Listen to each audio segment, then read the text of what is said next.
Live from New York and Vermont and Florida.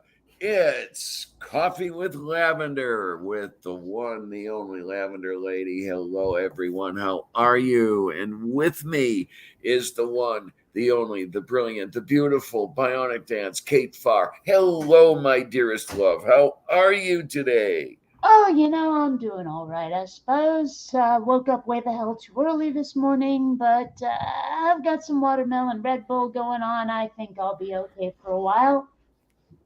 Okay, that sounds really good. And we have with us the one, the only, the brilliant, the beautiful Mage Grey Wolf. Hello, dear. Hello, hello. How are you? Not bad. I also woke up way too early. Oh, blame me, why don't you? Yeah. No, it wasn't you. I just couldn't. Oh, I just didn't have any energy yesterday, so I spent most of the time sleeping and then ended up going to bed and just waking up at like early in the morning for some reason. okay then. Oh, let me get the YouTube going over here so I can see how things are going over there. Oh my. Steve Wallace has a new video up. I'm going to have to watch that one later. I do not know Steve Wallace. He does a camping uh, channel, a lot of stealth camping. Like camping where you're not supposed to? Yes. Ah, I Uh, remember last time I went camping, I was playing a multiplayer first-person shooter. okay, then. Yeah, let's I'm see. assuming most people know what I mean by that. There we are. Let's just. Did I mute? Did I mute everybody? Well, not me. I just wasn't speaking. I know, unusual, right? Okay, there we go. There we go. Now we got us. All right. Oh my word. Yeah, I kind of like Steve's stuff. For some strange reason, I don't know. It's not especially exciting or anything, but it's just fun. Hmm. Yeah, but you watch videos of people throwing stuff off buildings, so what do you know? That too. I haven't watched any of that in a long time. I haven't. Um, I may have to look at that again. Yeah. Yeah, I wonder what is going on here. When Yeah. my gardening, one of the gardening channels I'm subscribed to has this thing. They need to get a agricultural lawyer, and it's going to be the last video they post for a while. Hmm. Huh. Why would an agricultural a lawyer? I'm confused. It's labeled, "We've hit some roadblocks," and the title card says, "I need an AG lawyer." And That's just weird. they won't be posting for a while. It's an upcoming video, so I don't even know what it's going to be about. But I mean, what why would they need a lawyer to like what could they possibly have done that requires a lawyer? I don't know. I don't know either. Hmm. Yeah, that's the only thing I could think of is if they're saying anything about plants that are dangerous or not dangerous or something like that. You want to make sure you don't get your arse sued off if somebody dies. Maybe some kind of zoning law. Maybe. And then, of course, there are the import export laws. I mean, even from state to state. Hmm. You know, so I'll watch it later when the video comes up. It's apparently going to be tomorrow. So Okay, then. Um, yeah, I'm looking forward. I don't know when it's going to happen, but I'm looking forward to broadcasting from the studio. But I've got to get that area cleared out and set up first. Hmm. Yeah. Well, starting to look pretty nice out there. I mean, there's clouds, of course, but there's also some pretty decent sky. I mean, the clouds are fluffy. Clouds have been taunting me.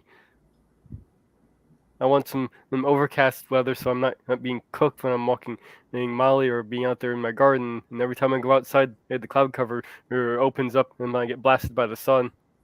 Oh, man.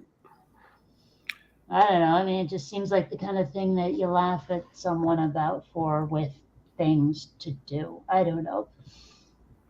The sun is taunting you. That's all I'm saying. Yeah, almost 90-degree heat with over 60% humidity. It's not fun and being out there. Well, I was in San Francisco for like 2 weeks, and that city is weirdly bipolar. If you're anywhere near the ocean, it's overcast and freaking frigid. But if you go downtown, you will roast your ass off. It's crazy.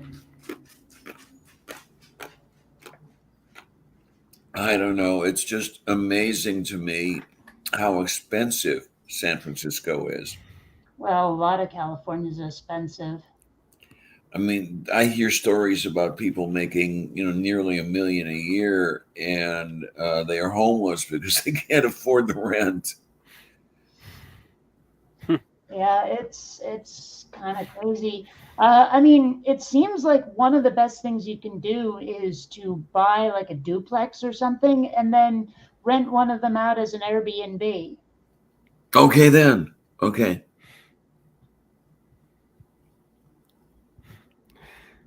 Yeah. I was reading a comic book where they have the characters. They're just thinking about moving to San Francisco. You're talking about how expensive it is, and after they get down there, they decide to do a little exploring. And they turn a corner and they run into like a tent town. Yeah, huh? Hmm. You know, it's weird. I didn't actually see a tent town when I was there, but what I did see was a bunch of people like streets lined with RVs, right? So like all these people are just living in Winnebagos. Okay, then. It's kind of crazy, actually. I'm surprised I don't see that here because what do you want to say? The way I understand it is it's not cheap here either. You No, it's can pay not. $3,000 for a one-bedroom apartment.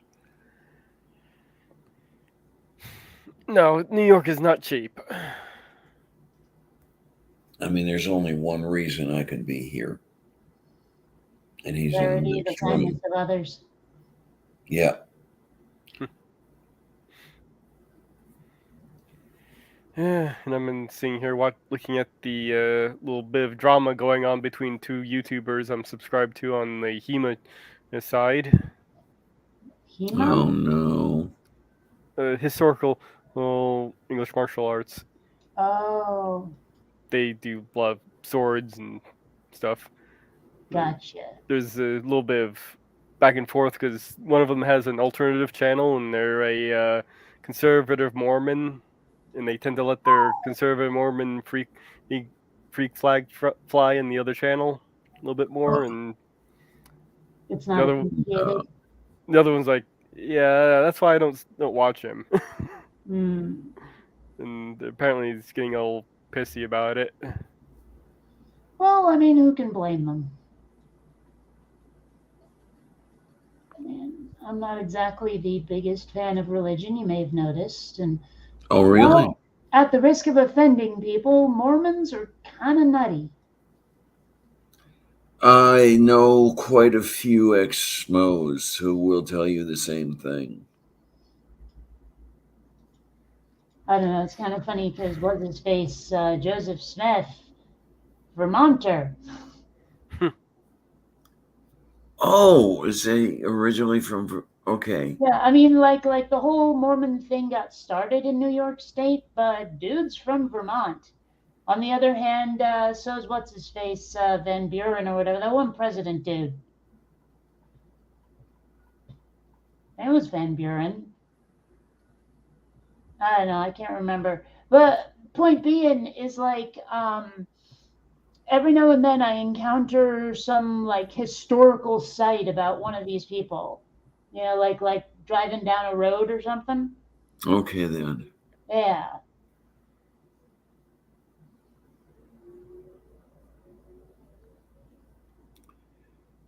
I And I found out a while ago, I think I've got this right, that there are so many presidents from Ohio because that was a centrist state for so long.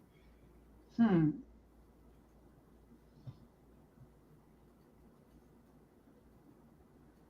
I mean, I can't think of any good reason for a president to be from Ohio.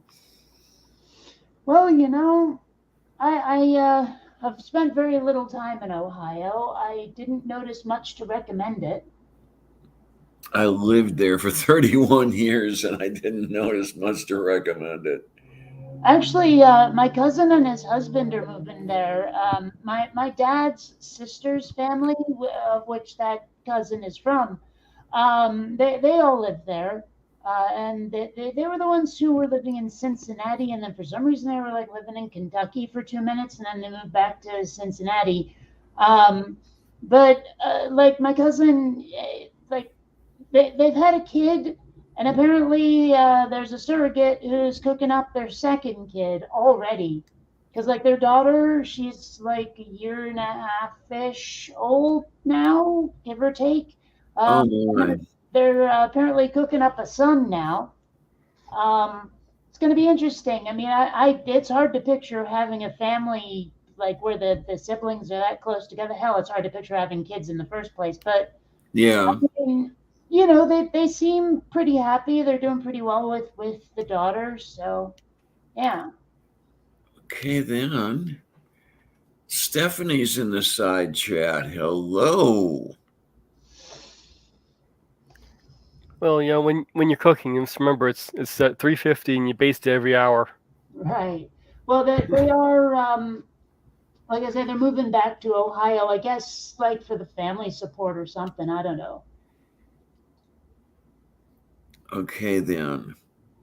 And that side of the family's pretty decent, but my dad's brother's side, well, the kids are okay, but holy shit, is Uncle Eddie a psycho?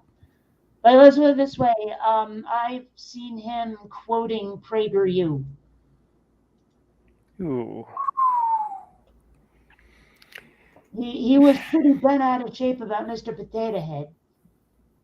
Oh, Just saying. no.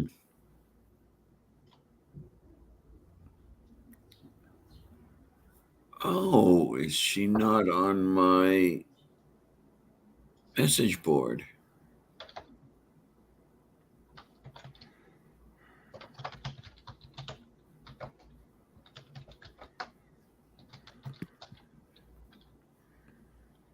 Oh, my. I have to look and see and make sure I know what I'm doing. Since when do I ever know what I'm doing? I've never noticed it. Yeah, that's okay.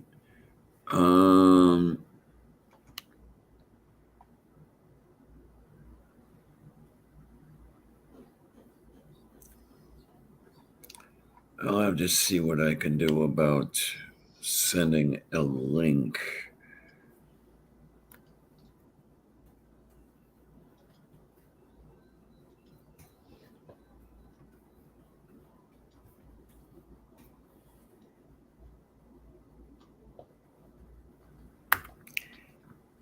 To whom are we sending a link? I've got to figure out how to get somebody new onto my message panel here. Ah,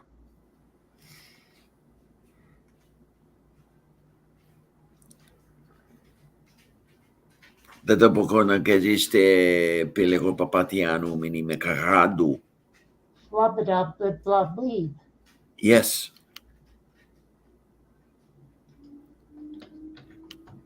Nix plus blani quando flu. Which is one you should recognize, Diana. Say again? Nix plus blani quando flu. No, it's from Carlin. He was talking about like when someone says, "Tell us in your own words." He's like, "Do you have your own words?" When someone tells me to say something in my own words, I just say "Nix plus blani quando flu." I Like don't that. remember that one. Yeah. I think I vaguely remember that one.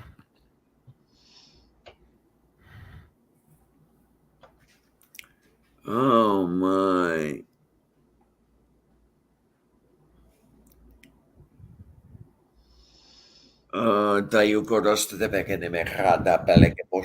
So that's what I'm doing. I'm saying things in my own words, huh? Hmm. Although, to be honest, they sound a little bit like Poland's words. A little bit. Well, there's a whole bunch of stuff that I blended together in one pot. Hmm. Um, the Greek accent of a friend of mine who I haven't seen in years, my Babka's accent, um, and then of course the whole thing got started with Andy Kaufman and La Gravas. If any of Okay. you remember the show Taxi, I never watched it. Sort of before my time. okay then.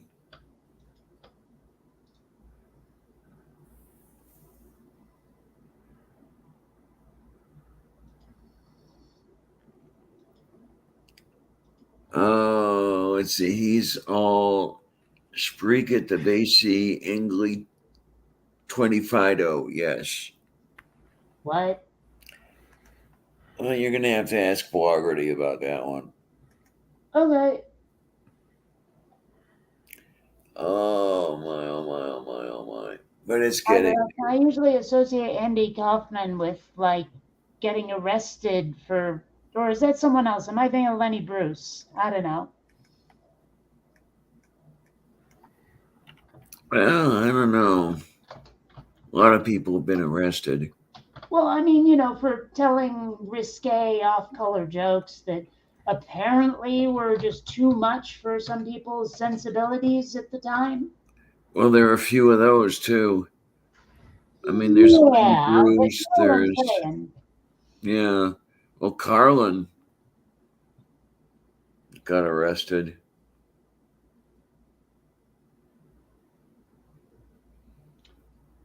What, for like the 7 words you can't say? Yeah. Hmm. Yeah, it's funny because a lot of those words you can absolutely say on television now. Yes. Hmm. It's interesting the way things have changed. Oh, I remember the thing he did on Carson one day, demonstrating how screwed up the FCC was, where the same word once got through and another time got censored for context. Hmm. And it was the word pissed. Hmm. Um, because what was it? He said, I think it was, I'm pissed off because I pissed myself. Pissed Uh, off got through, and then pissed myself got censored. well, and given that the term means drunk in Britain, Yeah. it's very odd. Okay, who's getting taken away? Well, it's not on my end. No, it's on my end. What Well, did you do? It's got to be on one of your two ends because I'm hearing it in the headset here. They're coming for me. They're coming to take me away, haha. They're coming to take me away, ho ho, hee hee, haha. Yeah, okay, anyway. Oh man, I haven't heard that one in ages. And that's the other thing. I was loading my pill carrier this morning and I noticed I can't find my head drugs. Got to do something about that. Hmm.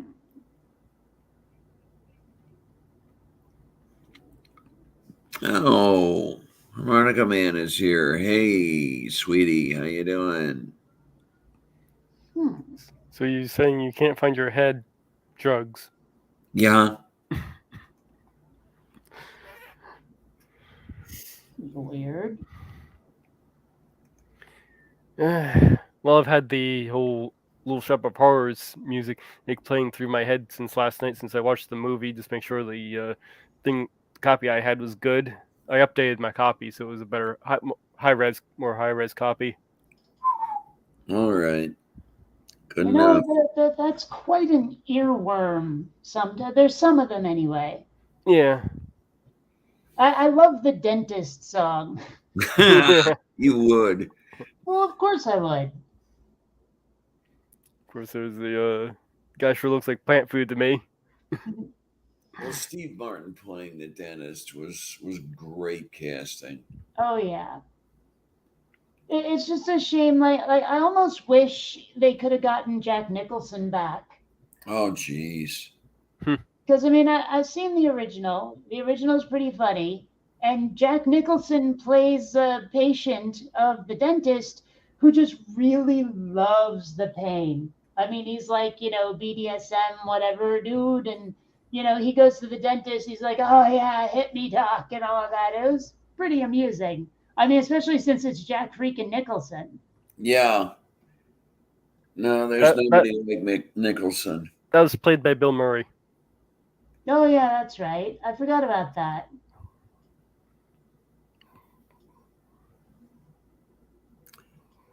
Was that his first film?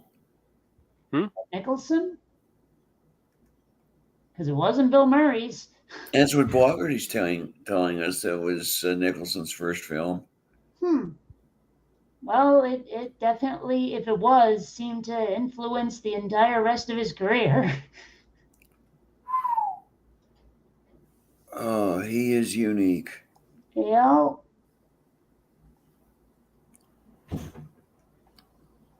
Okay, Bogarty thinks he was 21 at the time. Hmm.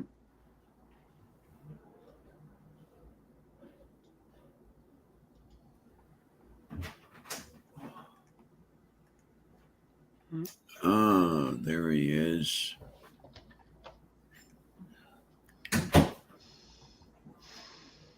Oh my, oh my, oh my, oh my. Oh. Oh, but we're getting there. Yeah, later on today. Later on today, I guess I'm going to have to do some stairs. Nope, it wasn't his. It wasn't his first. It wasn't. No, Okay. he was in a TV series first, and the first movie was the Crybaby Killer. Okay. Okay.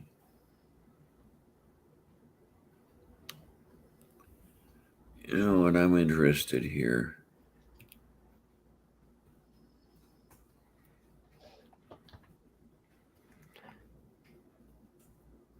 I don't know. Would you guys be interested in doing a double feature of the original and this musical? That would be fun. Maybe. It would be interesting to contrast how different they are, because they are pretty different. Yes. Yeah. I mean, it'd be almost 3 hours of watch time, though. That might be a little difficult to take. Yeah.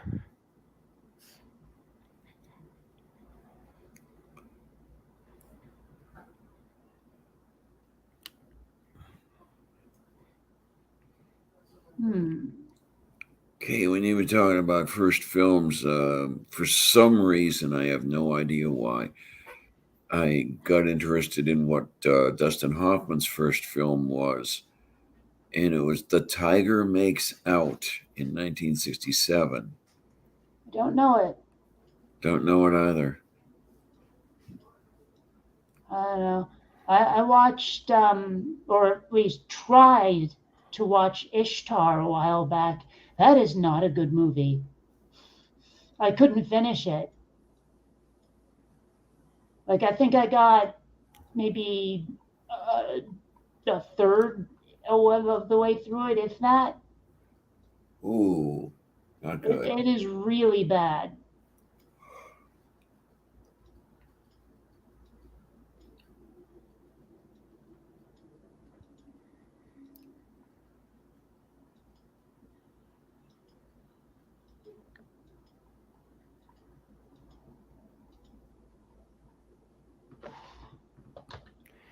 I came across another movie called The Tale. Okay. Not really sure what to make of this one here, though. It's actually sort of a autobiography. The writer and the writer and director's true story of how when they were 13 years old they were groomed and molested by the writing coach. Hmm. It's I was just kind of skimming through it, and it's a pretty intense movie by the looks of it. Yeah, I don't think I want to see that. Yeah.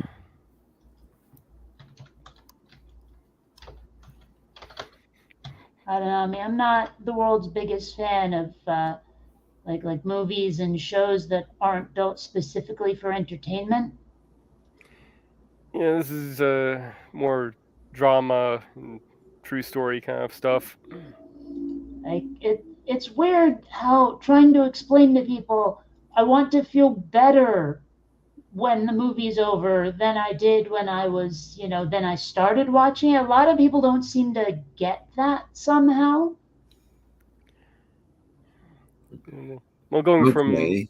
with Little Shop of Horrors, it's kind of interesting how they take basically a horror theme and make it fun. Yeah, well, a lot of movies manage that.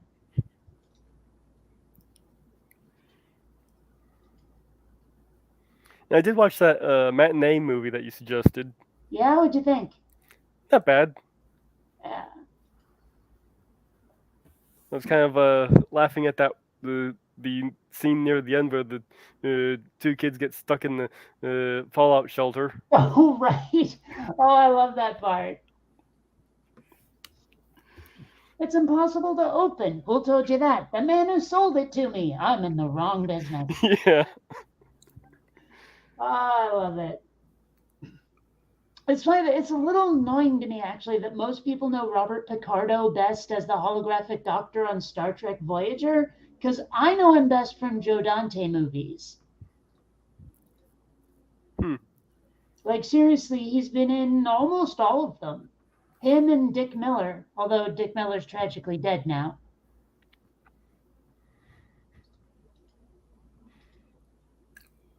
Well, I guess that is a bit different from Joyously Dead, right? Well, I guess. I don't know. Whenever I see like rest in peace or something, or even rest in power, part of me is like, if there's an afterlife of any sort, the last thing I'd be doing is resting. Now I'd love it if you get to live out your greatest fantasies or something, or you get to haunt people. I mean, I don't believe in the afterlife at all, but if there is one, damn it, I'm gonna have fun with it. Okay. Yeah. You know? Well, I personally believe that there is an afterlife, not the way most people think of it, but to me, it is the memories of us held by those who knew us. That's not an afterlife. If you're not conscious, it ain't an afterlife. Well, my babka lives on in my memory. Yeah, but she's still dead, isn't she? Yeah, unfortunately. Well, this I is my miss her. point. It doesn't count unless you're like, thinking at the end of it. Oh man, I used to. I miss her singing in Slovak. Hmm. I don't know. Sometimes I wish I had a stronger relationship with my extended family, but on the other hand, none of them are biological relatives either. So, I mean, Well, the same exists for me. I mean, I was an yeah, adopted kid as well. well, you were lucky enough to have your family nearby. All of mine were just scattered all over the place. Yeah, well, that was the thing about the Polacks and the Slovaks. Uh-oh. Okay, I sort of glitched there. No, you didn't. Um, everybody was nearby. I mean, I could walk to most of my relatives. Yeah, I didn't have that option.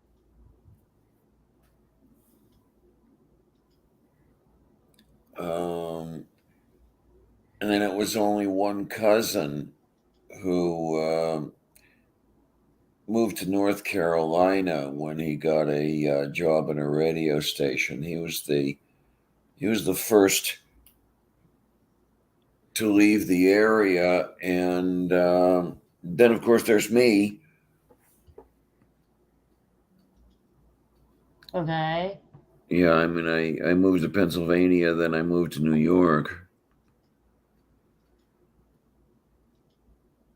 But of course, they're not talking to me, so that doesn't count. Well, I ended up living here because of my grandparents.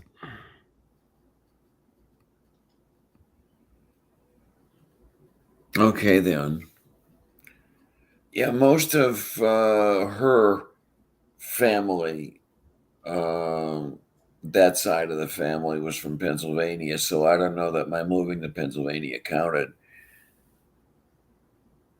But they were from Harrisburg area, not Harrisburg, Hazleton. Not sure what would have happened if I didn't move here. I'm kind of doubting I would have stayed in Texas. Probably been there longer though. I don't know. Texas doesn't seem to me like the kind of place you'd want to stay. That's where I was born. I'm sorry. I've only been there the once, and no, wait, twice actually. I've been to Austin and to Dallas, and I mean, granted, they were for conventions, so I didn't really see a lot, but I don't feel the need to repeat the experience. Okay. I've been to El Paso, San Antonio. It was not much to say for it. El Paso was actually the where I was born. Oh.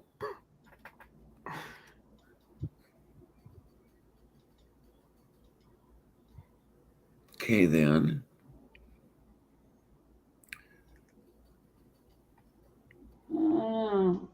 Actually, it's funny. The Dallas airport was the single solitary time I actually saw someone wearing a MAGA hat. Okay, then. I told you the story about the yarmulke, didn't I? No. Or if you Oh, did, that wasn't enough to remind. there was one day I was in a Squall Mart in Pittsburgh, and here was this guy, must have been 90 years old, wearing a MAGA yarmulke. That's weird. Yes. I can't even picture that. I like maybe I'm not giving them enough credit, which is weird to think about, but it seems like if any political party besides the Nazis is going to be anti-Semitic, I would have guessed, Yeah. MAGA. Yeah. I mean, maybe I'm just wrong on this one. I don't know. Yeah, had I a camera with me, I would have tried to sneak a picture because I mean it was unusual enough that you'd want to preserve the moment. Jesus. Yeah, I don't know what shade of purple it is over here, but yeah, isn't it though, Bloggerty? I mean, I would have had to take a picture just to prove the point, prove that I'm not making shit up.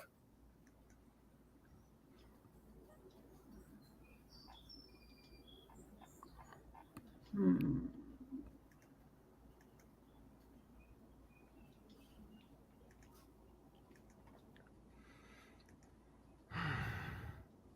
Well, anyway. Oh my.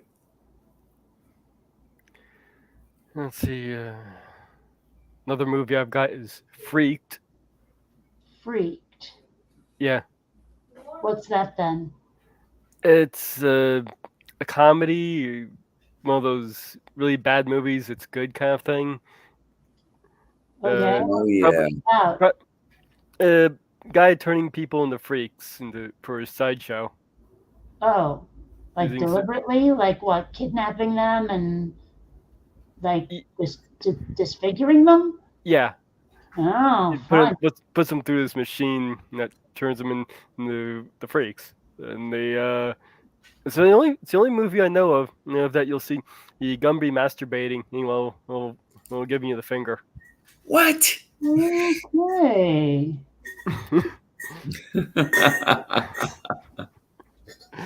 During the transformation process, one of the things he transforms into is Gumby. He giving you the middle finger while masturbating, Yeah. and it has Mr. T as the bearded woman. Huh. That's Oh man, Bloggerty. How many people does he get in his audience now? The YouTube audience. I mean, if I have to pat myself on the back, I think I saw his numbers drop precipitously when I left. what were we talking about? Oh, Dr. Jones, New Covenant Group. Oh, not sure I know who that is actually. I don't know if you've ever watched it. Probably not. Oh my word, last week it was only two. I remember when he used to get double digits when I was there. I think one of the draws was he and I arguing because he was trying so hard to turn me into a Christian. See, okay, I was arguing with someone on Twitter today. I know, big mistake. Who was like he wasn't trying to convince me that God is real. He was trying to convince me to lower my standards so that I could, decide God is real. Like Okay. you're not allowed to use that standard of evidence kind of stuff. Yeah. It's like, well, it's beyond scientific, so you can't use scientific. I'm like, oh, fuck off. So, what standard do they want you to use? Well, it wasn't so much that he wanted me to use a certain standard as much as he didn't want me to use a scientific one. Yeah, because that one actually means something. Mm-hmm. Well, okay. What do you want me to use? I mean, the last thing you want to use as evidence is faith. Mm-hmm. Except that's exactly what Dude Boy wanted me to use. Uh-huh. Sorry, but your anecdotal accounts don't count. Yeah.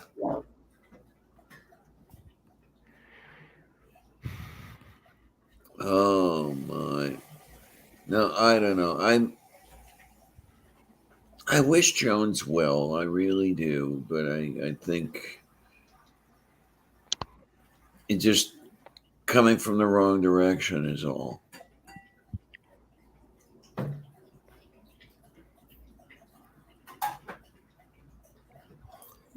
And all he knew how to do, oh my God, on that show, how many times did he do Ephesians 8?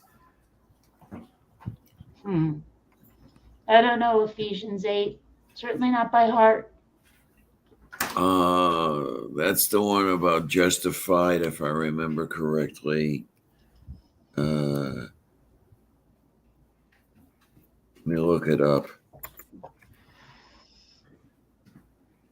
For grace are you saved through faith, and that not of yourselves, it is the gift of God, not of works, lest any man should boast.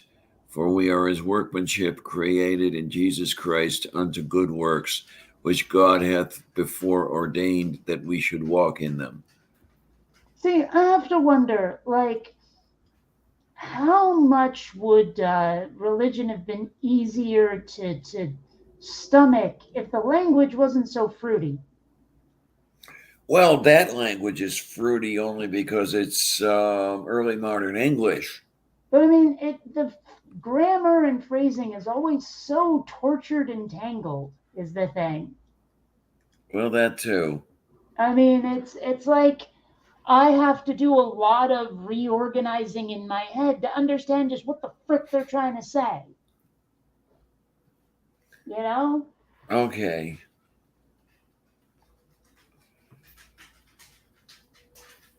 Oh my.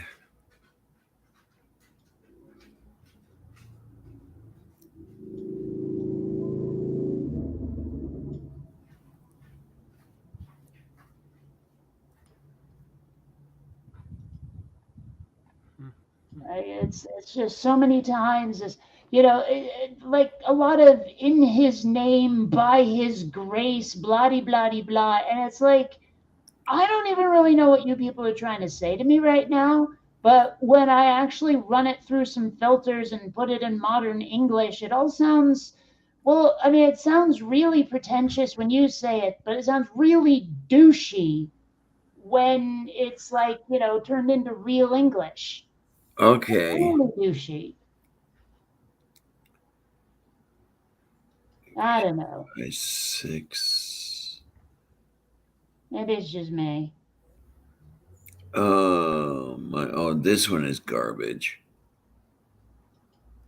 Ephesians 6. Children, obey your parents in the Lord, for this is right. Honor thy father and mother, which is the first commandment with promise, that it may be well with thee, that thou mayest live long on the earth. Yeah, bullshit. You didn't know the slimy bastards now, did you?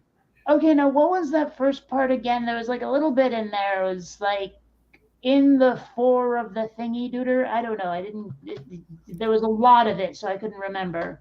Which, Ephesians 6? The one you just said. Oh, okay. Children, obey your parents in the Lord, for There this we is go. right. In the Lord. What the fuck, man? Yeah. Well, I know what he means, Well, I kind of but you've don't. got to know these things. I mean, I really, I'm like, what does that fucking mean? Well, the way I'm reading it, to me, it means children, obey your parents as the word of the Lord directs. Well, but even that's really tangled. Yes. Children, obey your parents like God said so. There we go. Now it's starting to sound like something I can understand. Okay. You know, I mean, it's like it doesn't make any sense otherwise. Not that it makes sense to like on a literal scale, but I don't know what the hell they're talking about when they phrase it in those funky ways. Mm-hmm. Yeah, I'm not Blarney, saying I that's would have been a true. believer or nothing, but it would have really helped just a smidge if they could have phrased things in a way that wasn't stupid.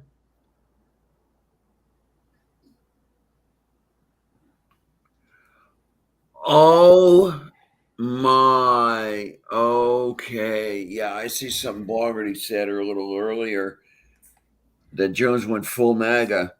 Yeah, I sensed him going that way, and that's one of the things we used to argue about because there was no way I was any MAGA or anything. I noticed he was going that way. Um,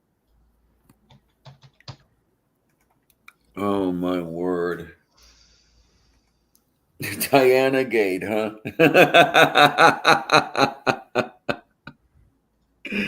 Oh man. No, I don't think I would have lasted when he went MAGA. Hmm. Because we used to argue enough about the border because Okay. he was all crazy about the illegals coming north. Yeah. Well, I've never really understood the whole brouhaha about the border. Is there anything at all, to say it's not just pure ass racism? Do they have any argument that is like not a pretext for we don't like Mexicans? I don't see any. Really, I don't. Because, I mean, even though there are the cartels south of the border, I don't see a problem of the degree that MAGA politicians are talking about. I mean, I gather that they have something about like, oh, they're bringing drugs over here or some crap. But I mean, I feel like that's clearly not enough to get so bent out of shape. Well, they're talking about, the rapists that are coming north and the criminals, the same sort of thing that they used to use against black people. Hmm. Well, I mean, at some point, someone's got to let them know that border is not the same thing as keep out. Right, right. I mean, I mean, border just means this is the edge beyond which our laws cannot be challenged, or something like that. This is where we yeah, put our laws. yeah. It's not, like the old classic, boys only, girls keep out kind of thing. Mm-hmm. But try telling them that. Oh man, that's one of the reasons I wanted to run for the Senate. But then again, number one, getting money to run was one thing. And then the other thing is I wanted to change minds, and politics isn't the place to do that. Hmm. Well, I don't know. I still think about it, but my health is so shitty that there's really no way I could make a decent run. I mean, look what they did to Fetterman. I'm happy he made it through. I don't think government would be the place for me. I really don't. Yeah, same here. No, government would not be the place for you. I agree.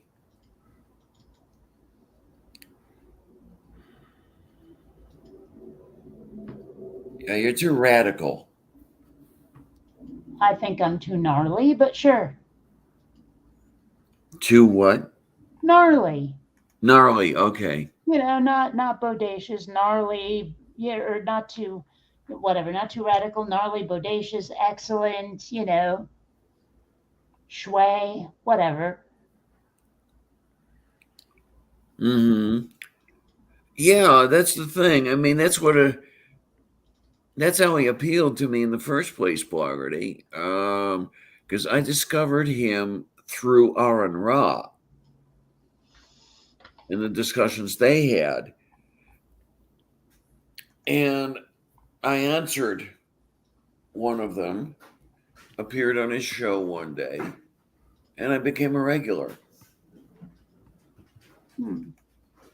I thought you were already irregular. Yeah, well, yeah, pretty much.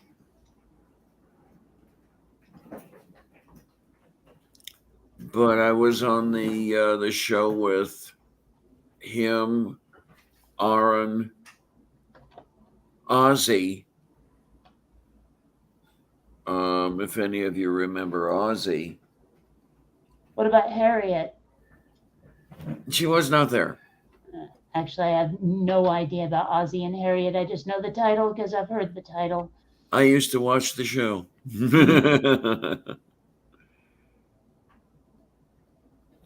I don't know. I remember some of the people from the old days that don't like. Well, hell, some of them are dead right now, like DPR Jones.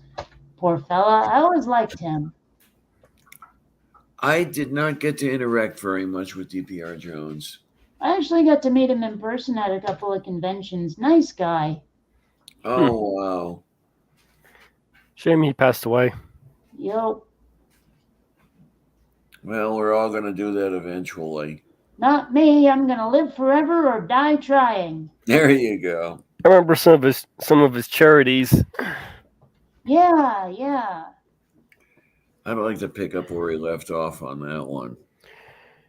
Yeah, I've got a book over here. I can't remember if I got it from one of his charities or if it was one of Dev Chell's charities, but Hey, purple!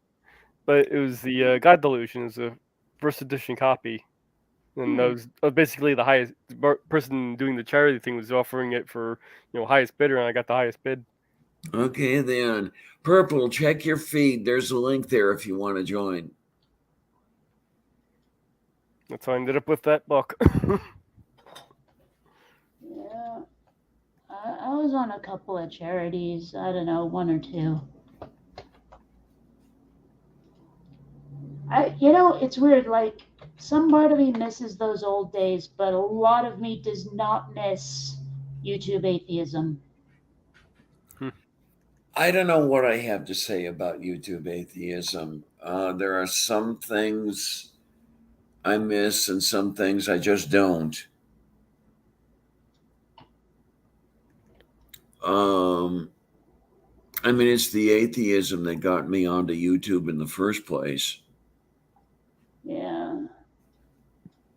But I mean, honestly, like, aside from whether or not the scene got a little toxic, and at times it kind of did, I found the process of making the videos eventually really started to get to me.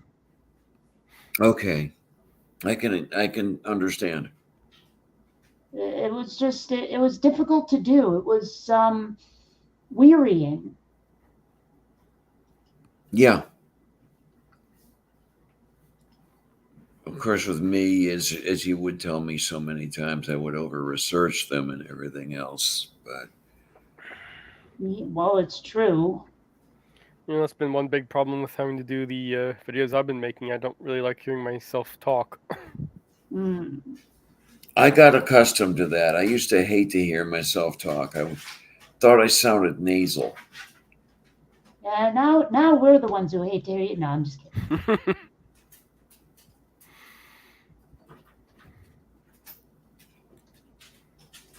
It's a really cheap and easy joke anyway. Even if I meant it, I'd be ashamed of it.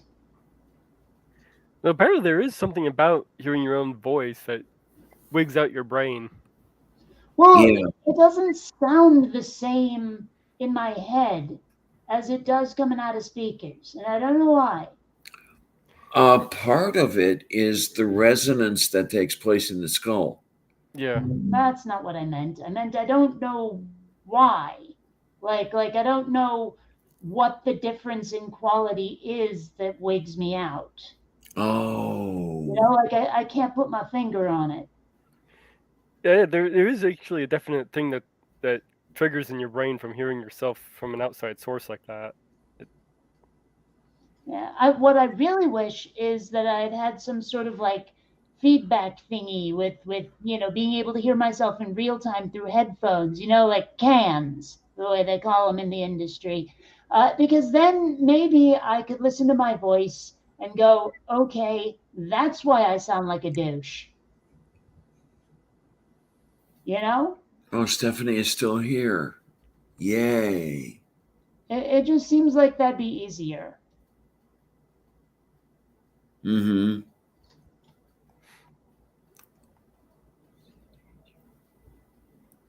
Ah, well.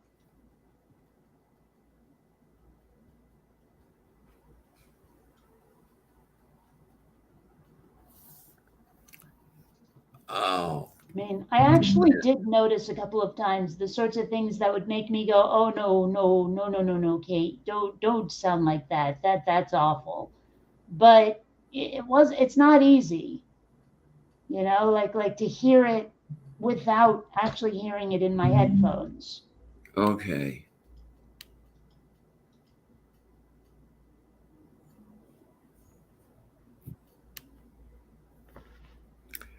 Oh, wait, I think I know how to do this.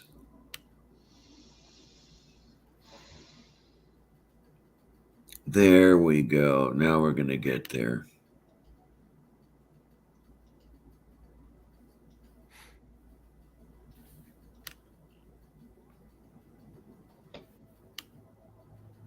There we go.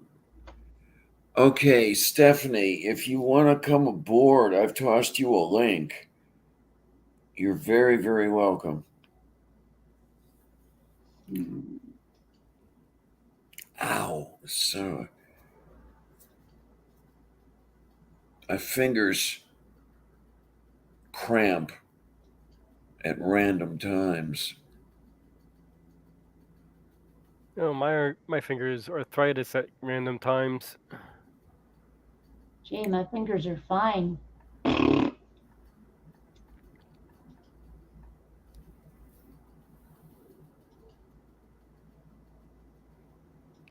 See, according to this, Well, there have been times when, I don't know, like I bend my toes a certain way, and I guess there's some sort of weird cramp, except it's not actually a cramp. It feels like one of my toes is just trying like hell to move in a certain direction all on its own.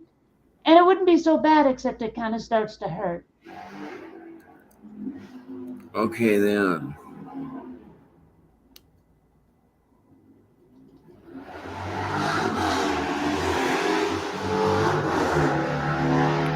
The heck was that? and the winner of the drag race is. That was Evil Knievel. Hmm. Oh my word. So Okay, here's a I weird finally see. question. What kind of name is evil?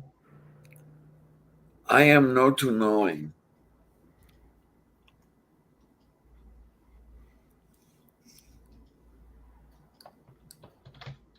I didn't realize that. Okay. Yeah, I just saw my own profile here. I joined in 2018. Okay, then. All right. I came late to the party. Hmm. I have to go looking exactly when I started making YouTube videos, but it was a long ass time ago. What, 20 years almost? Maybe. Well, no. Because I've been doing atheism videos for like 13 before I quit. So, Okay.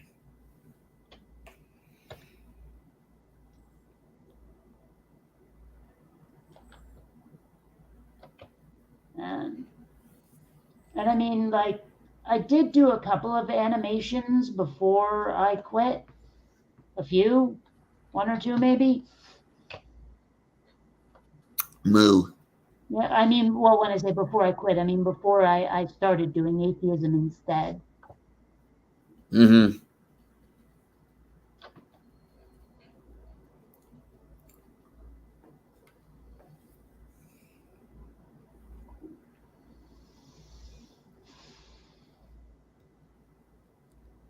Hmm.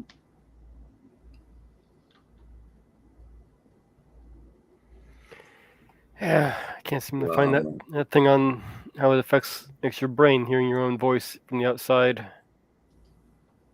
This keeps bringing up how jarring it is to hear the sound difference between internally and externally. Yeah.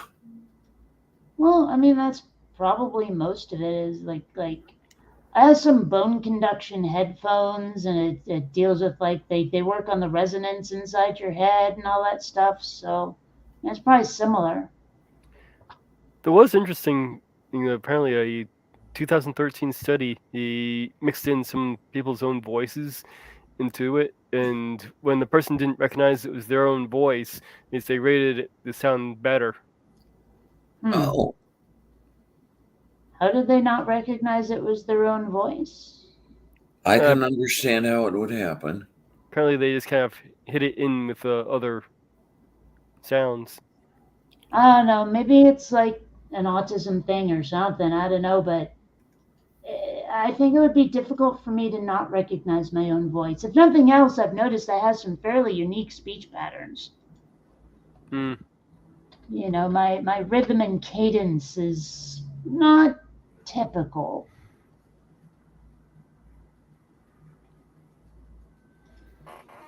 I don't know. Well, maybe it's just me because I've heard it, but Okay. You do have a unique sound to your voice. and apparently it gets even more unique when I'm like high.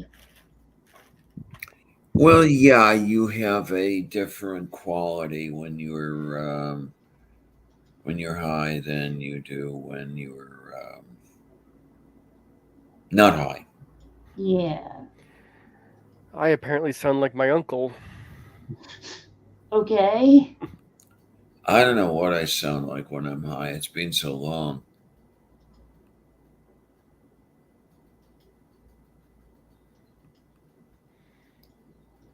Yeah, I've had people mistake me for him on the phone.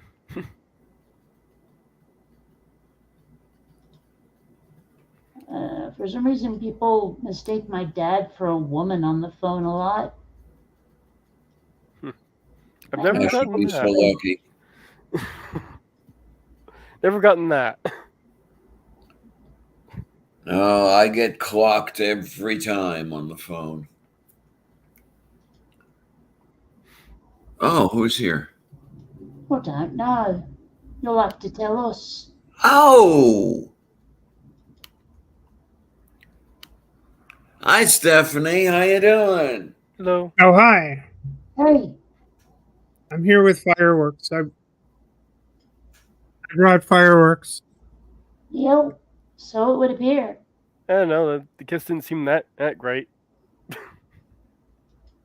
Oh, what's keeping you busy?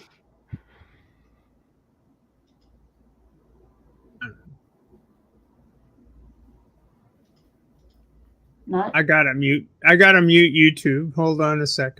Speaking of getting confused over Yeah, huh? voices. Like, what Right. the fuck? I usually like to just mute the tab. I guess we're not so far apart anymore. Yeah, you're closer. You're in what, Maine? I am in the great state of Maine. Uh-huh. Yeah, and here I am in New York. hmm New York City, the George Washington Bridge is precisely 5 hours away from Portland, Maine. Hey, And My then Miller. car. here's Purple. Hello, my love. How are you? We're just getting all the good people today. Yeah. and all for me.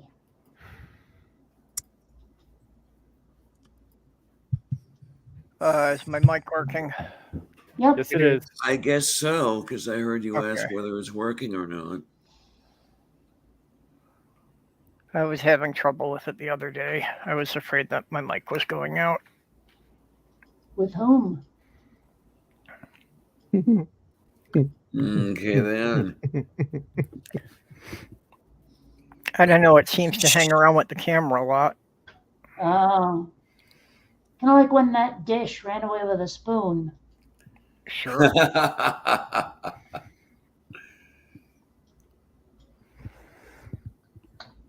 Moo. Oh. Yeah, burger. What was it? The little dog laughed to see such a sport. Yep. Yeah, okay. And the dish ran away with the spoon. Yes. You know, I was like last years old when I discovered that the little piggy that went to market was not going shopping. Right. Yeah, well, that's the way they sell it to kids. Yeah. What about the one that had roast beef? I always wondered about that. There was something written. I found it online somewhere a little while ago, and I can't remember what it is, that explained what it was with all the little pigs. Well, okay, see, the thing is that, like, all right, in my world, pigs oink. So the wee all the way home always made me think that the pig was peeing. Yeah. Okay. John Solo probably did a breakdown of it. He does breakdowns of all those classic fairy tale things. He's an interesting one.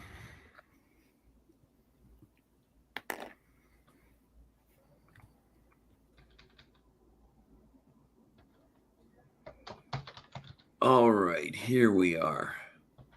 Real meaning behind some of your favorite nursery rhymes. Well, I know some of them are extraordinarily racist. Yes. Okay. If the first pig went to the market to get slaughtered, then the little piggy staying home refers to a pig not yet ready to eat and that must stay home to mature. The Oh, it's not little right yet? say again. So it's not ripe yet? Right. Yeah. Yeah. The little piggy having roast beef is about fattening a pig up, while the fourth piggy gets none is too small to go to market. And perhaps most dark, the final little piggy nuts is not singing wee wee wee, but rather crying in fright. But Oh, what's with the all the way home part then? I don't know. They don't say. This is from an article called You Won't Believe the Real Meaning Behind Some of Your Favorite Nursery Rhymes. Well, I know that you're not actually catching a tiger by the toe. No, you're not. And the original didn't have that word tiger either. That's what I. no, it didn't. No, it didn't. It Yeah. had the word that has the same letters as ginger. Yeah, huh. And I remember hearing it in that form. See, I never did. I was young enough for that. And I also remember Brazil nuts had another name where I grew up anyway, and it Really? was with the letters that you were referring to. Yeah, in the early 70s, I heard both of those. Yeah, huh. Oh dear. The nuts part wasn't testicles, was it? No, Thank goodness. That just would have made it so much worse. it was the same thing as tiger toes. Yeah, huh. Yeah. Look up the real meaning of popular Christmas carols. I'll have to do that. I know that one of them, if I remember correctly, was not originally a Christmas carol. It was a Thanksgiving song. The Over the River and Through the Woods to Grandmother's House We Go. That one.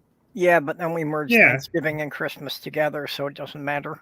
Yeah. And that was Thanksgiving for me in my childhood. But I think they also used that one in the Charlie Brown Thanksgiving. Did they? I don't remember the Charlie Brown Thanksgiving. I think there was one scene that you just saw the station wagon and you could hear the kids singing it. Okay. I mean, my favorite of all time is the Charlie Brown Christmas. I don't remember the others that well.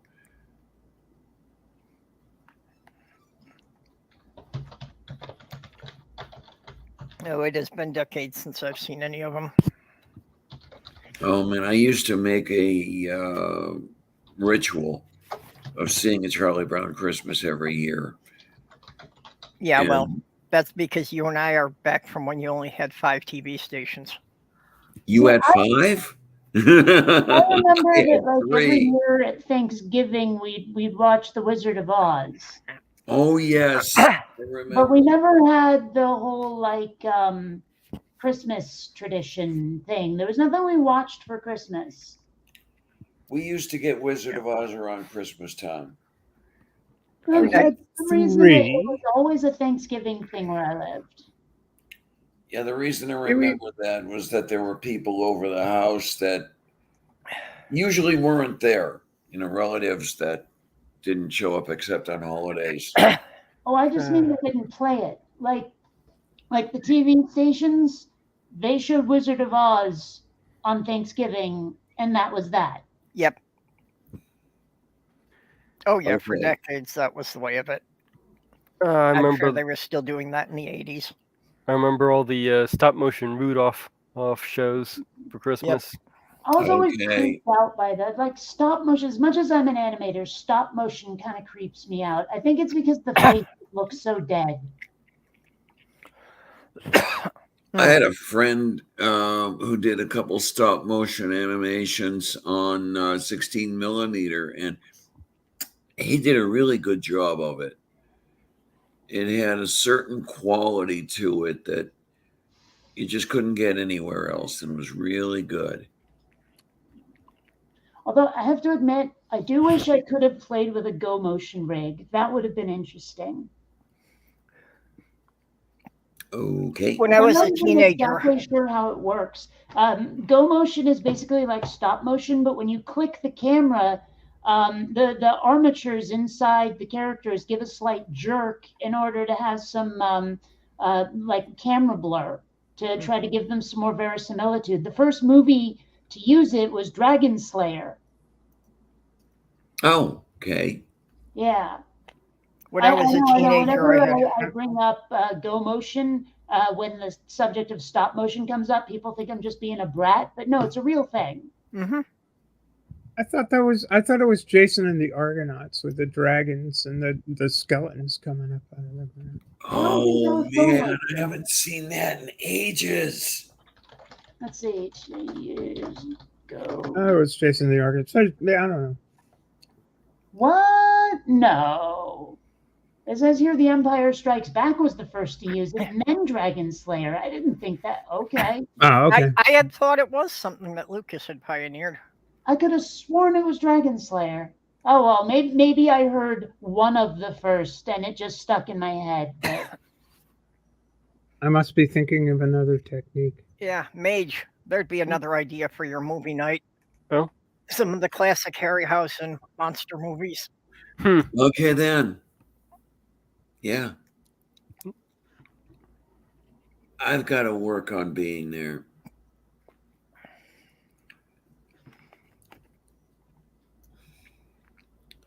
Yeah, I vaguely remember the Seven Voyages of Sinbad with him fighting the animated skeletons. Hmm. See, there's my memory. I swear that was Jason and the Argonauts, but No, I think you're right. Yeah, I think I'm getting them confused. Again, it's been decades. it has been decades. Back when there were 3 channels in the Greater Boston area, before Greater Boston Humanities and Yep. what's now PBS showed up. Well, I lived That's in what the G- Chicago That's what suburbs. That's what WGBH means, Greater Boston Humanities. I think there were at least 5 channels you could get by antenna where I was raised. Because I know you could get CBS, ABC, and NBC, of course. Oh wait, no, there was at least 6 because you could get the Canada, whatever it was called, I forget. And you could get PBS, and then there was WPIX in Plattsburgh, Yeah. Channel 11. I grew up in the Chicago suburbs, so if you had that little round You must- aerial that you could tune in the UHF, you could get 5 stations. You must be in the North Kingdom. But I was, Oh. I'm in my old hometown now, South Burlington, Vermont. That's where what I was- said. Well, that's not quite the North Kingdom, but yeah, there you go. Yeah. Well, that's interesting. It looks like the more racist version of Catch a Tiger by the Toe is not the original. Oh, really? You know, What if are we you- catching by the toe? And then original. It's not even in there. Oh, there's no toes? No, the No line tigers? No toes? What the hell's the use of the rhyme then? Barcelona Bona Strike is actually the original line. Barcelona bonus strike? Is that like Napoleon? I'm not sure. It was from 1815 in New York City. Sounds Napoleon to me. Hannah Man, Mona Mike, Barcelona Bona Strike. Hair Wear Frown Vanek. I can't even pronounce the rest of this. Yeah, it doesn't even sound like that was English. Yeah. I mean, Ring Around the Rosie was apparently about like the plague or something. Yeah, that's not right though. I don't think that's No. been debunked. Yeah, John Solo did a breakdown on that, and he said it wasn't the plague thing. I forget what he said it was. Well, I mean, I can't imagine. Oh, so they're all about ashes, we all death. fall down. I mean, that sounds. I don't know. Oh yeah, I can see why it sounds reasonable. I thought that was the case for years too.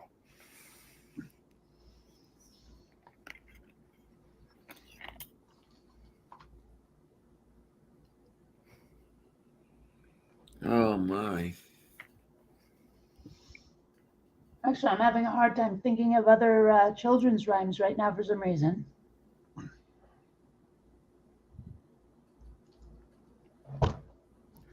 Apparently, the racist version of this came from 1951. Oh, Oh, good. that's Good old, recent. Is it surprising? leave it to the KKK. Leave it to America for coming up with that bullshit. Jesus Christ. Okay, here's one. London Bridge is falling down. Dare I ask? You already did, so let's go for it. Well, let's see. History. I'm looking on Wikipedia here. My fair lady. Yeah. It's not really well organized on what it's about. Oh, here we go. Meaning. Oh, Yeah, this is overly wordy. It's hard to find the actual meaning.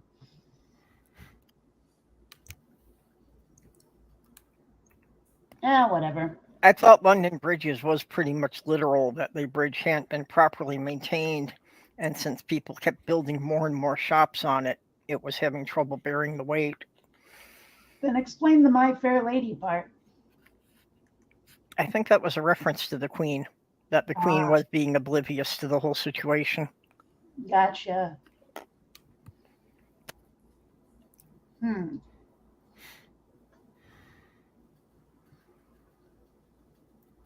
Well, a lot Which of the one? news to say has like people are disputing the origin. People aren't sure. Oh, egad. London Bridge is falling down says it's about the burial of children in foundations of a burning wooden bridge by the Vikings. all right. I don't Okay. remember hearing that one before. You ever notice how nowhere in Humpty Dumpty does it say he's an egg? Right. Yeah. Again, I understand that was a rather recent creation that didn't come in until sometime in the 1900s. I'm trying to figure out exactly how anyone thought that the horses would put anything back together.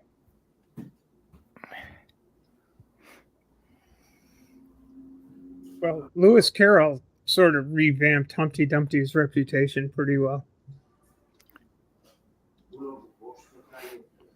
It's the origin of the term portmanteau, as in two words jammed together to create a different meaning. There we go.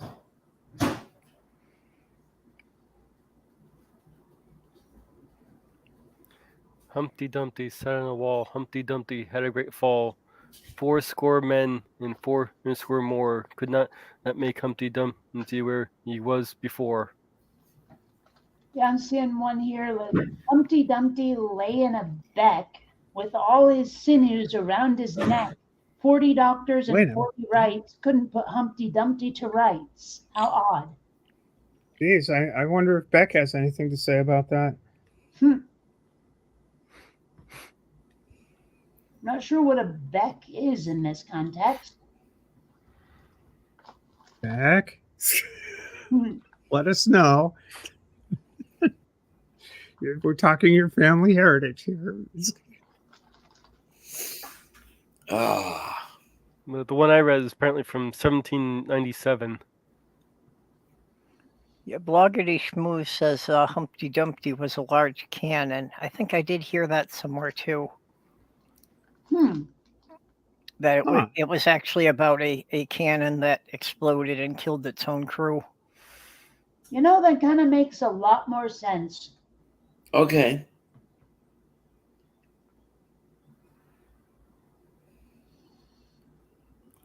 And you know, when you think about it, Rockabye Baby is kind of disturbing. Isn't it, though? Yeah, who puts a crazy?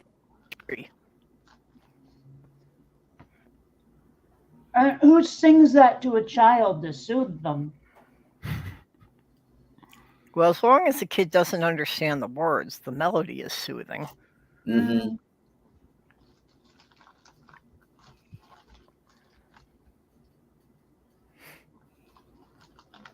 Well, you know, if I should die before I wake. Oh, that one. Yeah. I It teach the remember being kids about salvation early. You know, get them on the whole thing. I remember being taught that prayer. Yeah, I remember that Yep. one. I'm so glad I was not raised religious. Yeah, I'm so Be, glad you be weren't. especially grateful you weren't raised in a household where religion was the trade.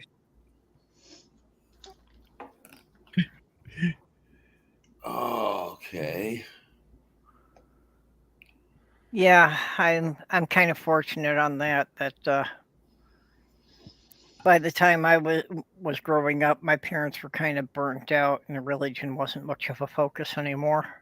Well, my dad had been raised Sicilian Catholic and sent to Catholic school, and he basically said, "Well, fuck that." So, Mm-hmm. and my mom's just culturally religious or culturally Jewish. I mean, so it's like, yeah, Hanukkah, bar mitzvahs, what the fuck ever, Passover dinner, but it's not like anyone took it seriously.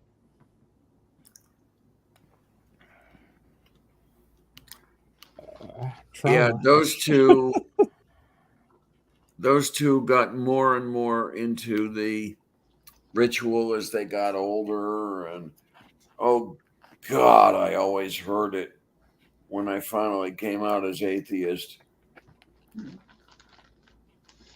Mary had It's a all to little the glory lamb. of God, Diana. All to the glory of God. Mary had a little lamb with mint jelly. Thank you. Okay. This Yeah, has I been another remember episode of Dot's Poetry Corner. she Sorry, fellow used Animaniacs. she used to give me a very hard time. You can't celebrate Christmas. You're not religious. It's like, oh, screw you. Oh, now this is interesting. On the little pigs thing, the last one, and cried wee wee, was actually for the baby pig crying for milk. Oh, oh. Huh, But the okay. all the way home part is still weird. It's like, what was the pig traveling in some fashion? Well, the original actually didn't have all the way home, and cried wee wee for more. Oh. Hmm. Yeah, as far as the thing about not celebrating Christmas, I don't. I celebrate Yule. Yeah, there you go. It predated Christmas in most of Europe for a couple of centuries, huh? I celebrate Giftmas. Buy me something. There you go. You know, I- there was some apologist I ran across briefly and romping through the interwebs who was basically denying that any religion whatsoever existed in Northern Europe before the Jeebus people got a hold of them, which I find a Well, little bit weird because, there's that story of King Canute and keeping the tide back and all of that other crap. yeah. Then how do we have all the Norse and Celtic I mythology?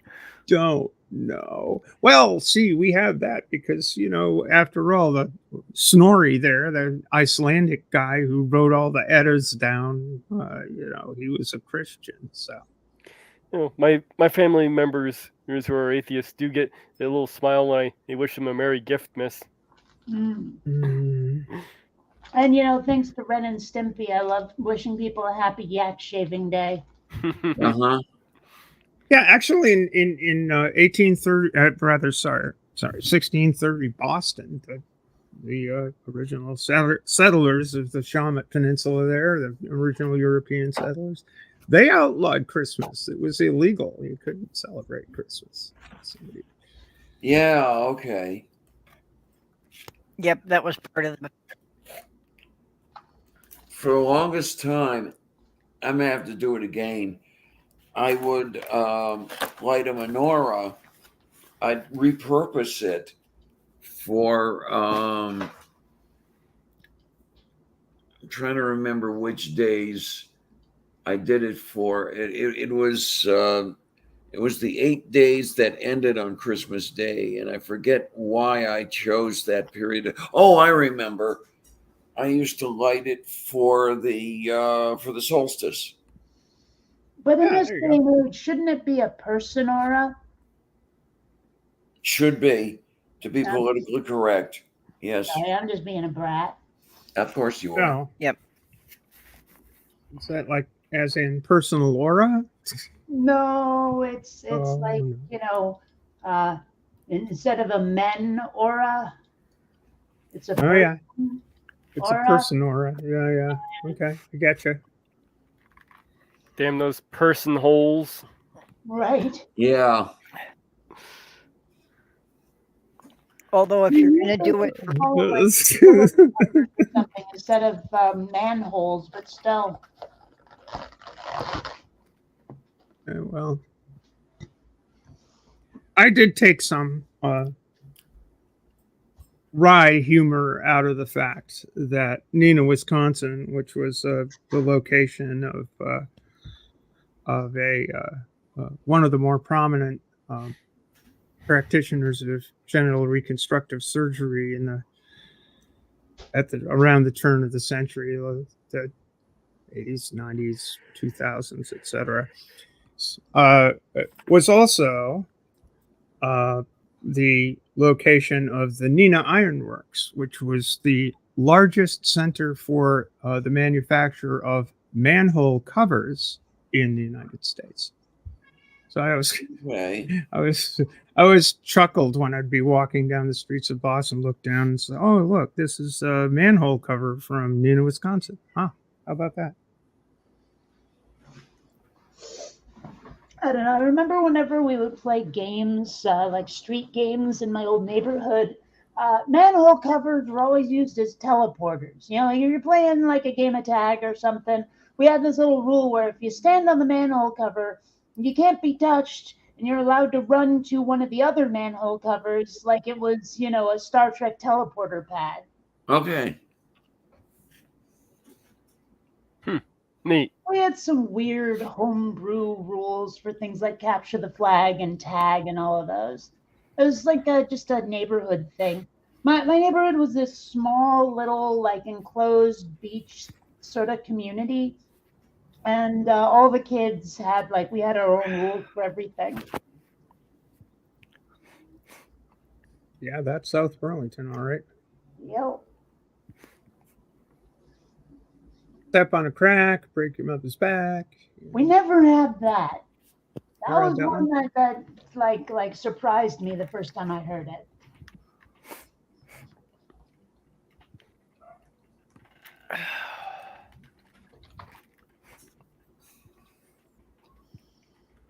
I don't know. I miss those years. I've been getting nostalgic lately, and it's, I don't know, kind of disturbing a little bit.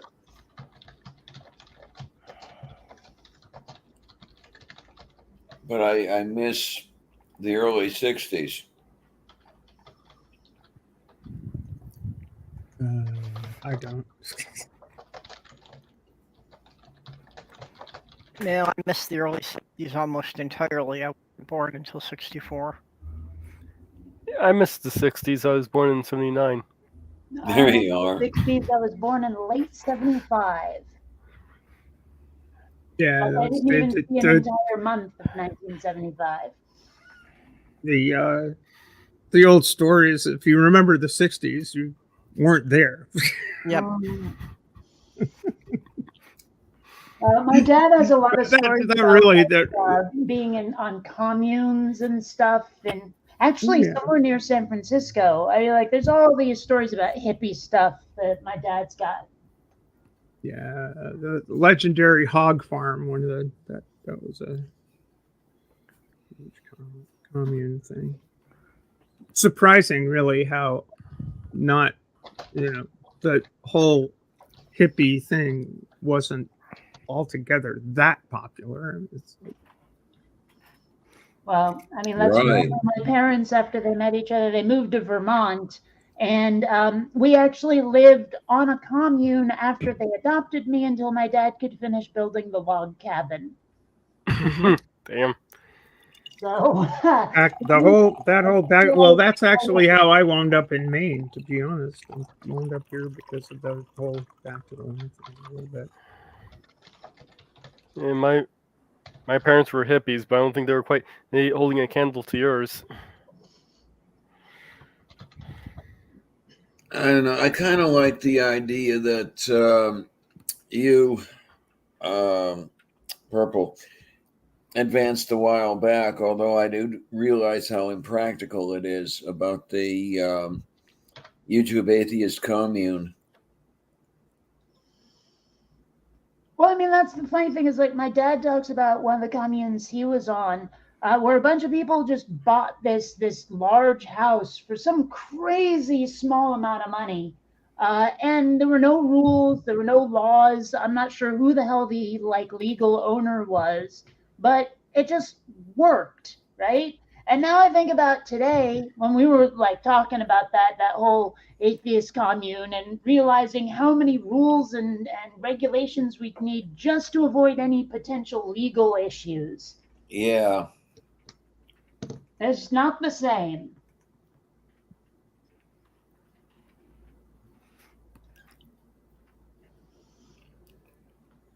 Where I guess you understood that other people were there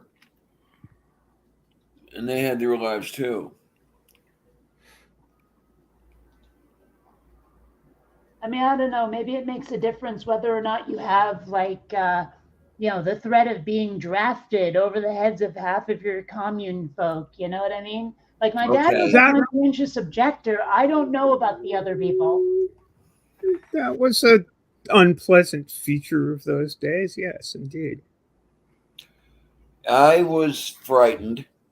I mean, I just missed the draft by a few months. I had a low-ish but high enough number to escape. Okay. It was I was part of the lottery when the lottery thing was still going. Yeah, it was, but it was a pain in the. I mean, one of my acquaintances, friends from those days, got out of the service. Was trying to figure out a way of getting out of the service, and was dodging the draft for a while, and finally, he found himself some legal help and got himself declared a psychosexual pervert. So, all right, managed to get out of the draft. And I suppose in certain respects he sort of was, but depends on definitions, I guess. But it was good enough for the army. Okay. Was there ever like an amnesty or something for the guys who fled to Canada illegally? Yeah, I think who gave that amnesty? Jimmy Carter did that. I think it was Carter. I think Jimmy Carter gave the amnesty for people who went to Canada. It was 1972. We took a trip to Montreal, and getting into Canada was no big deal. But coming back into the States, the Customs and Border people were intent on fully searching me before they let me back in. But yeah, I got through it. It was a shitty time. Bad memories. Yeah, I remember the draft ended in March and I turned 18 in July. I mean, it was that close. Yeah. Well, by the time I was 18, the Nixon was in office. The drawdown in Vietnam was underway, and they called people up to, I think it was 110 or something, and my number was 125. Mage, why is Puppy so sad? Looks like she's been scolded. She's not sad. She's quite likes being right there. It's her new spot. Yeah, Well, she just I looks don't like she's know. trying to apologize for something. Yeah. She was just resting there. And she's like looking up at me. She does look a little bit, what did I do? No, she's. I'm not sure if she's still entirely. Kitty. I'm not sure if she's still entirely certain she's actually allowed to be there. Yeah, that would be it. Hi, Xander. She's just recently started sleeping in that chair, and Well, it could be in her old house she wasn't allowed on the furniture. yeah, that's what I think. Because she's decided that she likes sleeping in that chair, so she's like, I'm comfy The camera here. has that stupid light. Got a on rescue puppy. I got her from the Humane Society. Oh, that's great. Always good. She wasn't with them very long, but it was kind of traumatic, though. Mm-hmm. Well, yeah, being abandoned by your family is bound to be. Yeah, and she's quite the Velcro dog too. So yeah, well, she's bound to have some insecurities from that, and I think Petunia still has PTSD. That every time I put her in the carrier to go to the vet or something, she thinks we're taking her back to the shelter. yeah, I think she had some issues about traveling in the car when at first because she always was whimpering and like, oh my gosh, what's going on? I think she's starting to like it now because I take her to fun places. Yep. I don't know. The lady's getting close to coming on camera. Point that thing a little higher. There we go.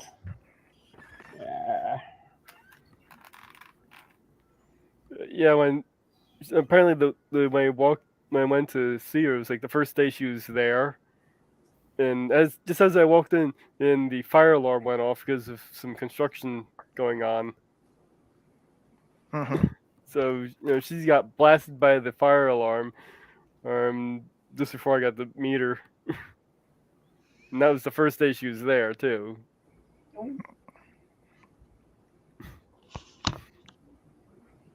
And then the next day they gave her the surgery for getting fixed and fixing the hernia that she had. Oops.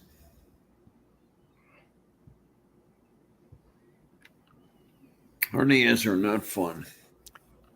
Nope. I can vouch for that. I've had 3 of them.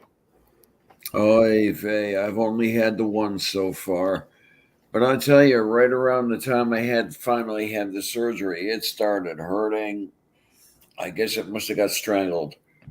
Strangulated. From all the Technically, stories, I I don't- think I can give hernias a miss. Thanks. Yeah, technically I only had 2, but the second one, the mesh came apart, so they had to go back in and redo it. Yeah, apparently it was something about the intestine, like was like twisted or something with her. Mm. So they had to go in to do the neutering and stuff. So they figured just get it all done at once. Mm-hmm. Yeah. Well, yeah, Oh, better right. that they don't have to put her under more than once.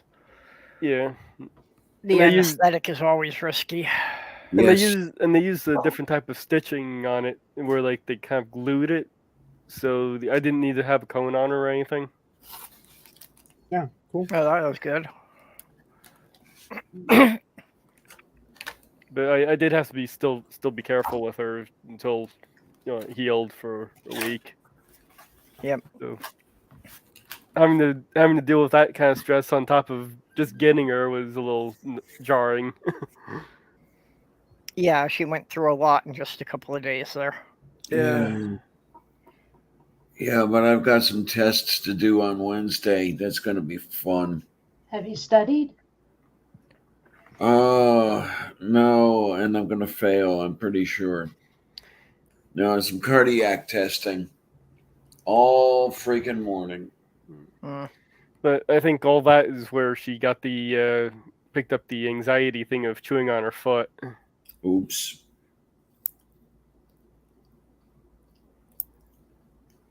Well, I suppose it was better she was chewing on her foot than chewing on where the stitches were. Yeah.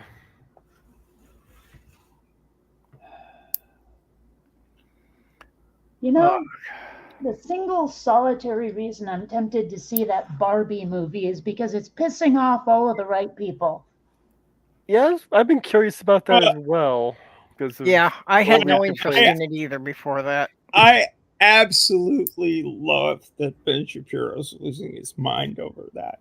Well, I it's saw so something where he said it that the movie says the Jesus. word patriarchy at least 10 times, and I'm like, Ben, I don't think you can count to 10. I may have to watch that movie just to see what the hell everybody's losing their heads over. And I haven't seen any of the more in-depth reviews. There's a couple of review sites I've seen talking about it. I haven't looked at them yet though. I really know nothing about the movie itself other than the fact that people are getting pissed off about it. I had no I know idea one what thing. the plot could possibly It- be. I saw the trailer, and from the trailer, it looks like it was geared towards the right people. I think Mattel has just got to be over the moon in terms of all these people losing their minds about it and giving the frickin' thing free publicity. I've got no interest in seeing this stupid movie. Yeah, I mean, he I did have make it no number idea one what it at the can box possibly office. be about, but I only want to see it because it's pissing off the right wing. Yep. Yeah, I would have paid no attention to it at all if it wasn't for all the hype from the right wing. Well, and it's funny, I saw a map of like the movies that are currently trending in each state. And it seems all of the more, let's call them liberal, left leaning, whatever states, Oppenheimer is the trending Right. movie. In all of the southern states, it's Barbie. Right? Look at what they've done to us. What they've done to us. Look at what are we going to tell Ken? You know, it's like, oh, fuck me. Well, yeah, I saw that map, and my take on it was that in the South, they would rather watch a feminist than take the risk of learning some history. I don't know. Okay. I wonder how many of them are just outraged watching it, going, what are they on about on Fox News or whatever? I'm going to go see this just to know what it's all about. Yeah, I'm sure a lot of them are seeing it. Purple, they you can- roboted for a sec there. Say it again. I'm sure a lot of them are going to see it just so that they can bitch on social media about how woke it is. Yeah.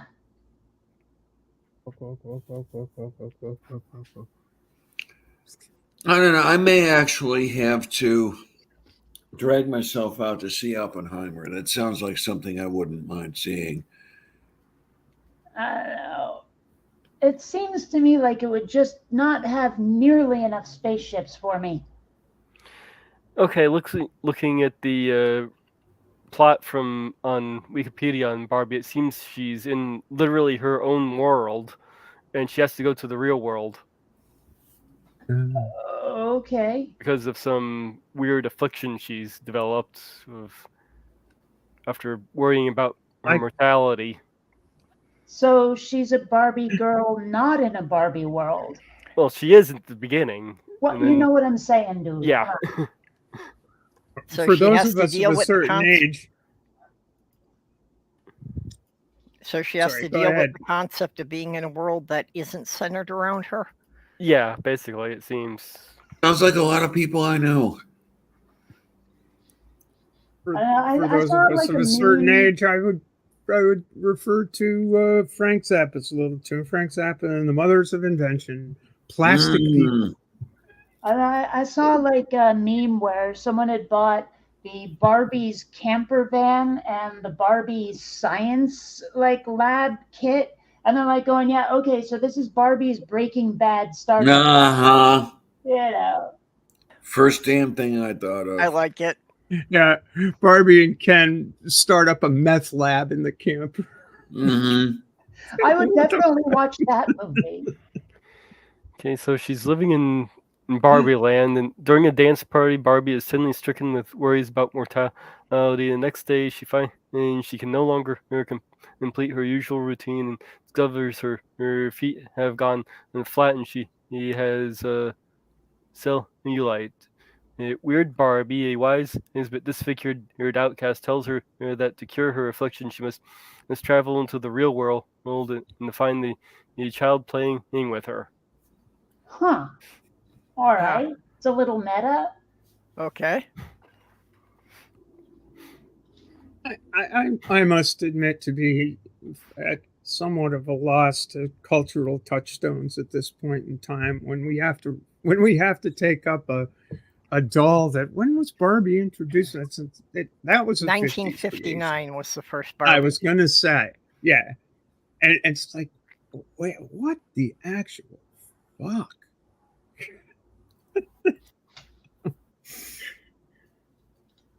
Well, Barbie existed before then. that. It was right? just no, I don't believe so. I thought Barbie was a big Mattel's big hit introduction. And Well, I thought Barbie it was by a. herself for a long time. I thought it was a German sex-oriented doll before that. Ooh, No, that's Klaus that's Barbie. kinky. Oh, Because, I mean, if you remember the first Barbies in the US, say 1959, they were not at all like the Barbies you see now. I mean, they were much more Melania Trump. oh yeah. Wait, Yeah. Okay, They were. I mean, they were definitely this seriously unrealistic view of what little girls are made of. Let's put it that way. Here's Yeah. At the time, and it's just completely bullshit. The proportions are way off, and the looks are what. I mean, it was. Here's Plastic an article people. from Britannia that says what you were saying there. That it started from a German doll called Little Doll that had been released in 1956. Yeah, it's funny. I typed into Google image search original Barbie. I got as far as ORI before it was suggested as Oh, a possible search term. So we got Okay. what we got: Streetwalker Barbie and Pole Dancer Barbie and Yeah. and Yeah. I don't know. I mean, like, when I was little, yeah, Barbie was around. It was just a thing. I was more of a Cabbage Patch Kids kind of kid. and what I don't know. Casting Couch Barbie. Oh, gosh. Yeah, the Cabbage Patch Kids, the American Heritage dolls. Remember those? The American Girl dolls. American Girl dolls. Yeah, Sloth Girl has one of those. She actually won it in a raffle.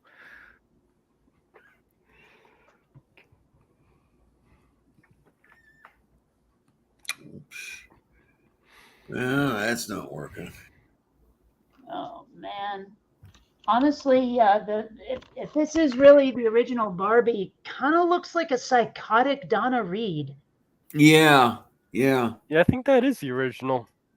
Yeah, I think so. That's definitely one from the 50s. Yeah, that does appear to be. Yep, there you go. That's it. Oh yeah, that's the flip. one. Yeah, I got the flip. Yeah. Like, seriously, it looks like the Donna Reed hairstyle, but with these like narrowed eyes that kind of look like they're trying to bore into your soul. Yeah, that's where I got the Melania Trump reference. Mm-hmm. Yeah, she does have that. Now, were those always Melania's eyes, or did she have surgery to make them look like that? Like, because she looks so squinty. I think she had surgery to have that because I think I remember seeing early pictures of her that didn't look like that. Prior to the Epstein days.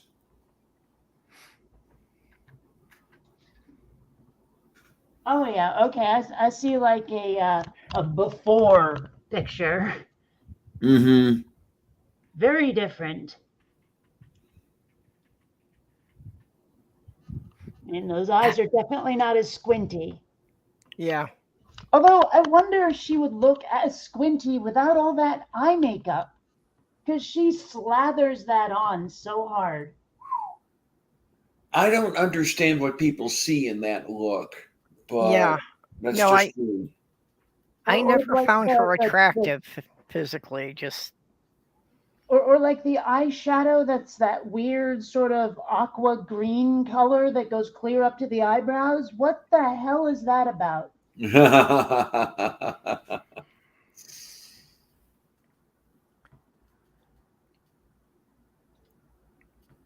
Okay, Bloggerty, you take care, okay? I very likely missed you because that was 8 minutes ago. oh,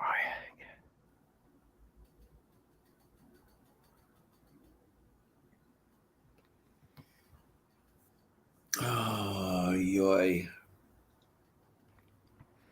yeah.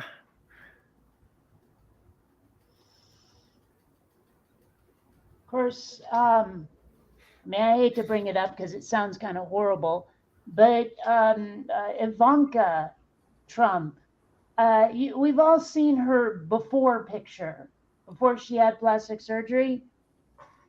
Yes? I'm not sure. I don't know. I wouldn't have paid attention. She lost a lot of genetic lotteries.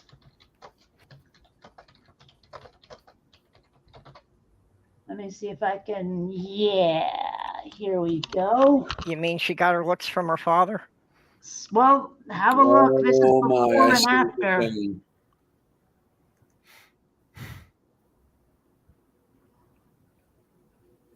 So, I mean, yeah. Okay, yeah. Now I get it. Right. Although the pair that you had just before that, the second pair of pictures, to my eyes, didn't look all that bad. Well, I mean, she has like no chin. Right. I don't know. I mean, the thing is, a lot of people have been making a lot of fun of her for it. I don't know. I don't get why, but Well, because people like to be bullies, I guess. I don't know. Yeah. I mean, I'm not Ivanka Trump's biggest fan, but it's for reasons other than her face. Hmm. I mean, I do have to wonder how many of the Trump kids are actually not all that bad. Like, I think Barron Trump is like, well, I don't know what he's like, but I know that his dad really resents him because apparently he Ooh, learned whatever language it is that Melania speaks, and when they're at home, they speak it together. And oh my. Trump never learned it, right? So it's kind of like if a kid has a Spanish mother, like Mexican mother or something, and an American father, and the father never learned Spanish, you know. And there's a pretty strong tradition of making sure your kids are bilingual in Hispanic families. And so Okay, if yeah. the parent, like if the mom and the kid were speaking Spanish and the dad's like, you guys talking shit about me behind my back. I mean, that is the way Trump treats Barron, apparently. And I don't know if that kid is as screwed up as the rest of the family, but apparently he's the black sheep for sure. Well, I hope he's not screwed up. I mean, maybe he's got half a chance then. I don't know. I really don't know. But I have been seeing a whole bunch of stuff lately where, like, I mean, he's been more or less out of the public eye, but a lot of people are saying, is he fair game now? Can we go after him the way we go after Ivanka? And I'm sitting there going, wouldn't it be better to leave the kids out of it entirely? I mean, I remember some of the crap Chelsea Clinton Yeah. went through. Yeah. Well, I mean, you can Yeah. go after Ivanka because she was on the White House staff and doing all sorts of shit. Yes. That's different. Yes. Right. Go after them for their own merits. Yeah. Yeah. I'm still holding to the theory that Ivanka's the puppet master who is controlling the whole family anyway. I mean, maybe, but She's I mean, the does she hate her dad then? I mean, what? Or is he just the fall guy? oh, Yeah, I don't think that she would hesitate to throw him under the bus if she was really in deep shit. You know, I Well, that's think she's coming. the only one who's bright enough to actually pull it off. Mm.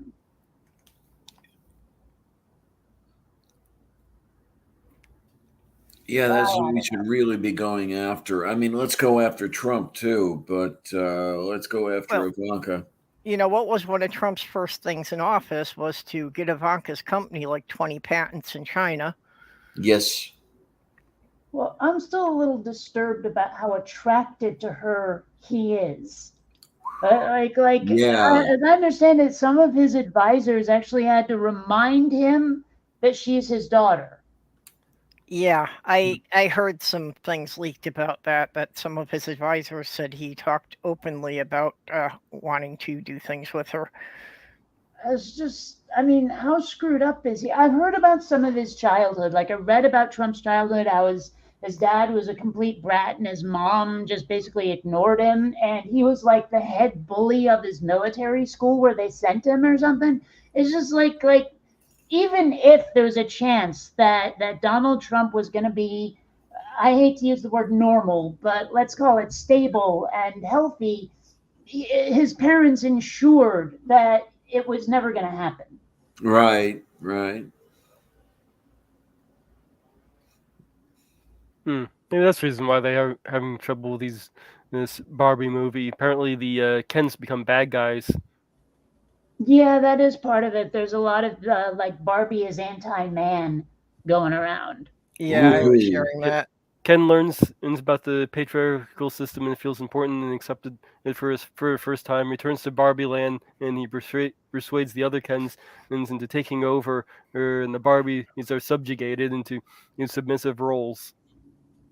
Oh my. It's just, you know, the guys like Shapiro and Matt Walsh, everybody's anti-man. It's like the whole Jordan B. Peterson crap. It's Jesus Christ, guys. Get a little more, find a little more security in your I swear this is why they go after trans people. Well, yeah, they can't stand the idea of somebody who traded teams.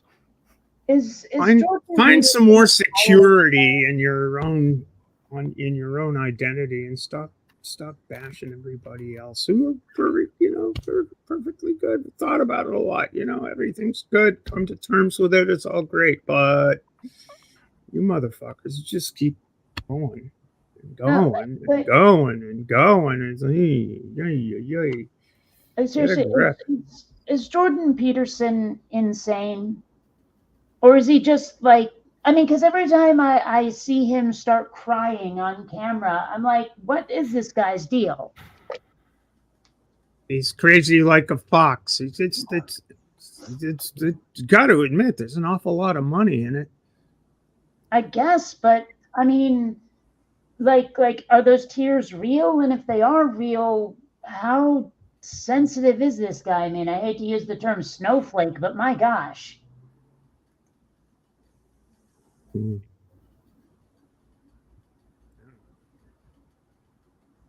I don't know. Yeah, I see people like that, and I just keep thinking that I could be rich if I could get my ethics removed. Yeah. Well, I decided a while back how much I don't want to be rich. I mean, yes, there are a few things I'd love. I'd love to build my dream home. I'd love to own a DeLorean. But if I ever found myself with like way, way, way more money than I could ever spend in my entire life, I wouldn't keep it. Well, I want to have money, but I don't want to be rich.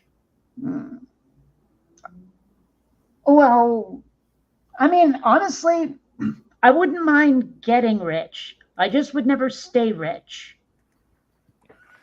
Does that make sense? Yes, it does. And I have enough fiscal insecurity to not take that position. I mean, I would want to stay rich, but what I would want to do was set up an endowment and live off the interest. Right. What I mean is, I don't know why, but my go-to has always been, I want to fix Flint, Michigan's water. Like if I had George Lucas money, I'd go to Flint and say, okay, here's what you guys are going to do. You're going to buy local and hire local, and here's all the money you need to do it. Fix your fucking water.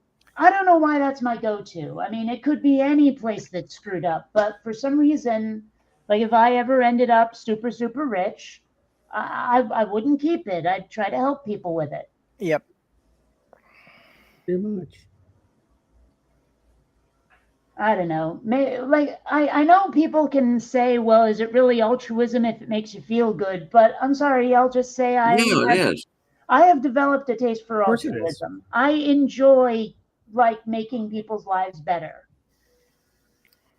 Well, as far as he said, so did Hitchens. Mm. I mean, I guess okay. I'll say it this way. I think it's altruism if feeling good about yourself for doing it is a byproduct. Okay, yeah.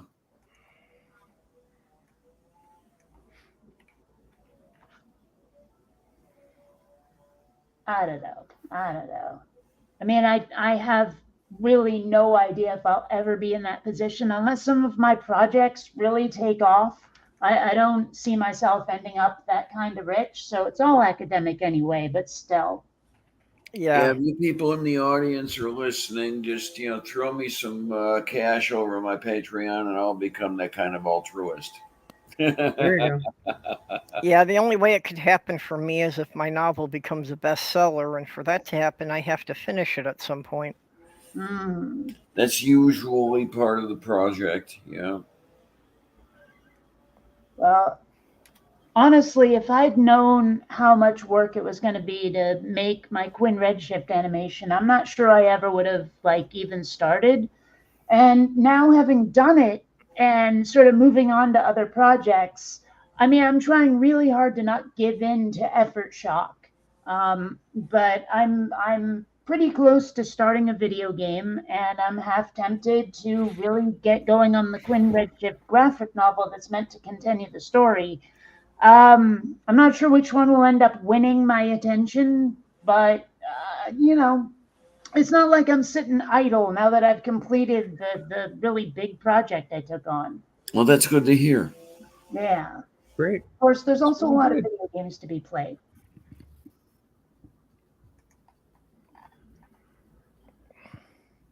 I actually did just sort of do like an impulse buy this game called, was it like Kena Bridge of Spirits or something? Yeah, Kena Bridge of Spirits. It kind of plays a little bit like Zelda Breath of the Wild, but it looks like someone said, what if Pixar was in Japan? Because like it's a very sort of Pixar-ish look. But with a very kind of Asian like motif. And it's fun. The controls are a little annoying, and it's one of those games where you're trying to solve puzzles that are kind of obscure. It's like you have to notice this one tiny little bit of scenery that gives you the clue for what you need to do next. Kind of annoying, but it's fun and it's cute and it's imaginative. So, and it was like only a couple of bucks. I figured why not? It was on sale. Okay.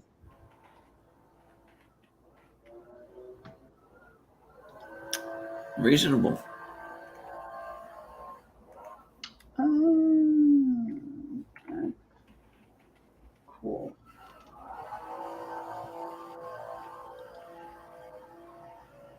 Someone running a leaf blower or something?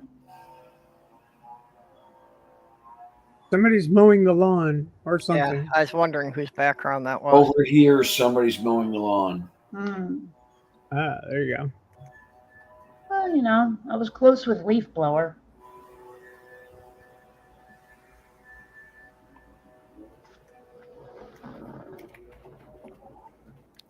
Oh, Or I think they're mowing the lawn. They might be trimming the hedges. yeah, some kind of electric motor. Because the way they're pumping it, it doesn't sound like a lawnmower. Like a weed whacker then. I saw one of those redneck engineering videos Oh, where the guy I was see what trimming it the is. hedges with a lawnmower. I see what it is. It's a leaf blower. I was right the first time. Ah, Yeah, right first time. Yay. All right. circle gets a square.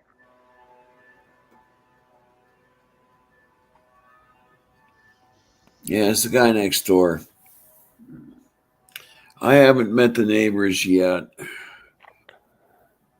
That ought to be interesting. Well, I've been living in this place for about a year. I have met the neighbors. Some are good, some are just entitled rat bastards. The ones who are entitled are the dog owners, the ones who think that the rules don't apply to them and they get to let their dogs run loose off the leash inside the hallways. Oh, yay. Yeah. Either that or they can shove their way onto an elevator with their dog before someone gets off. Okay, then. There's a reason I carry that ultrasonic dog repeller and a stun gun. Although, actually, to be honest, the stun gun started out because of Stalker Boy. How's he coming? Well, I don't know because I haven't heard from him in weeks, and I think it's because the cops finally gave him a talking to. Ooh, that's Well, that good. would be good.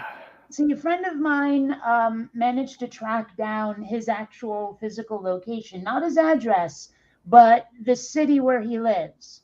And Okay. that was enough for the local cops here to be able to contact the cops there to get them to go knock on his door. Now, I haven't heard from or about him in weeks. And so I can only assume they told him to knock it off or else. Yep. Sounds good. Well, good. Hopefully that's the end of that.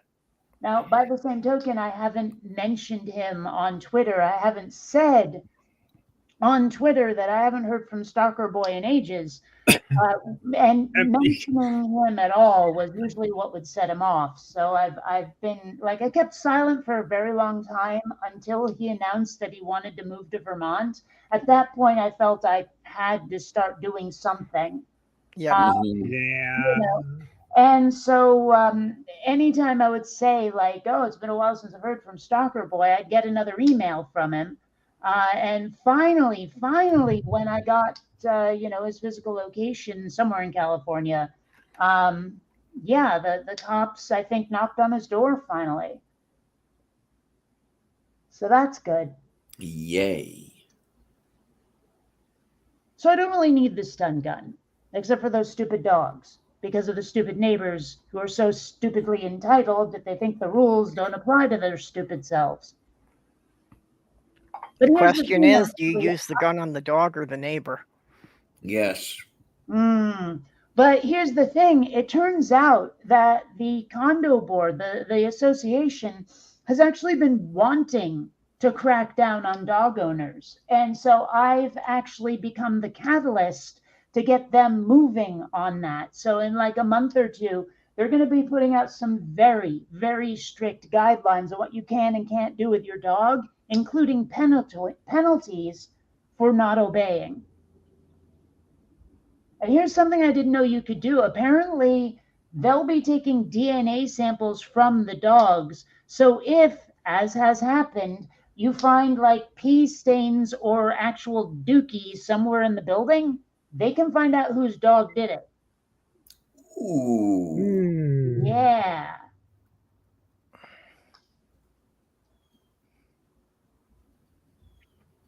It's been that bad, huh? Oh, yeah.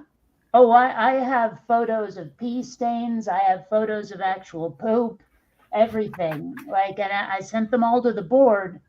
They're like, yeah, we're getting on this finally. I mean, because they had actually been wanting to do it. And it wasn't until I moved in and started complaining that they were like, all right, time to move. Mm-hmm. So, yeah, and I'll be honest, like most of my life, I've had people telling me to chill out about this, that, or the other thing, or whatever. It feels really weird to have people on my side. Come on, if you're gonna have a dog, you gotta be responsible. Clean up after it. Yeah, especially if Yeah. they're doing it inside the building. Yeah.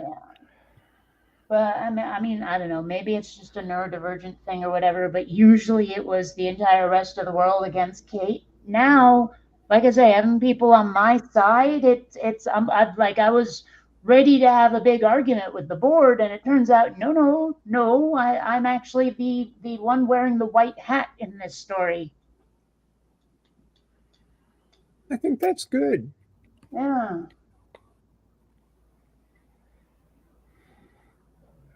Oh my. I'm just having a hard time picturing you as the good guy. Well, what you gonna do, huh? Yeah.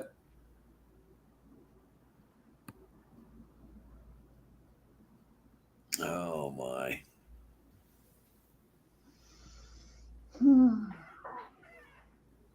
Wow, Xander is giving me this extraordinarily evil look. I think he's expecting something. What is it, lunchtime? Well, no, but it's probably kitty treats time, according to them. Always kitty treats time. I mean, by the same token, Columbia is looking in completely the other direction, so. Every time I go into the kitchen, Sammy sits expectantly by his treat dish, expecting me to put some in there. I've also started working on Molly, the trainer, to sit next to me when I stop during walks. I'm trying to get her to, so she's not trying to run off and, oh, I want to go check this out, or go bark at the dog, and, Yep. trying to get her a bit more calm when she's on a leash. She's been starting up this thing where she wants to bark at another dog when she sees it, and that's not good. She's not being aggressive, but some people are taking it as aggression. Yeah. If I hold a kitty treat over Xander's head, he will stand up on his hind legs and walk around for it.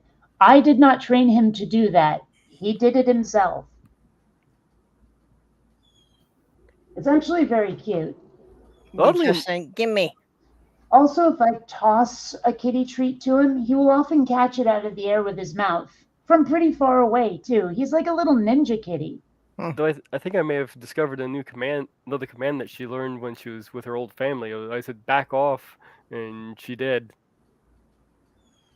Ooh.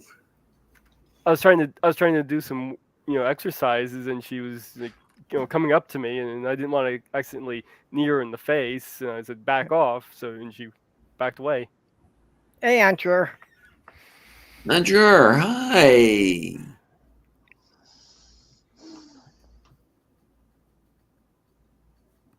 I don't know who this Make-A-Wish kid is.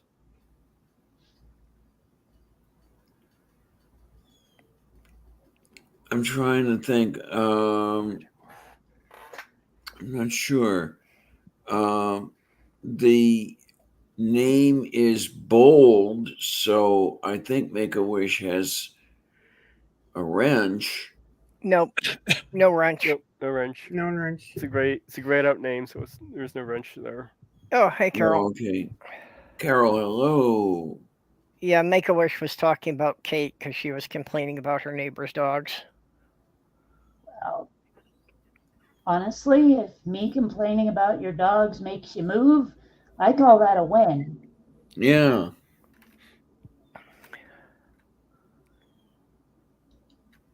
So Molly also does understand, and out. So I use that when I want to open up the oven and not have her come in for. I think that she might have known that one from her previous family too, because she picked up on that one immediately as well. Yeah, Carol, I'll start looking like myself soon enough. As soon as I can get to all my toiletries and equipment. That's in the rented storage area.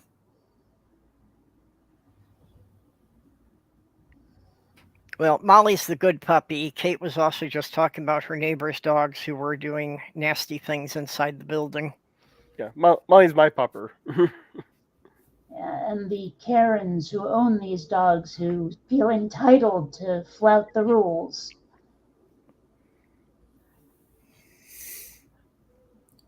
Yeah, it's taking me a good long time to settle in here. I don't know. I don't mind dogs. I'm not necessarily a puppy person, but I don't mind the doggies. I like dogs. I would have one if I had more space, but I just don't think it's fair in a small apartment. Right. Especially because I like the sled dogs. I'm not big on the little dogs. And most of Okay. you know that, my dislike of dogs is more than a dislike. I've described the incident enough times. Yeah, I understand your history with them. Yeah, I was had by a pupper years ago, and Miji was a good pupper. Yeah, Carol, I can't live without having some furry roommates. Yeah, Mhm. same here. There's only been about 6 months of my life that I had to do that, and it was just weird, especially late at night, that there was nothing else moving in the apartment. Yeah, I've always had a pet of some sort in my life. Yeah, well, I've lived with cats all my life. I've had dogs a few times. Yeah, I've had cats my whole life too.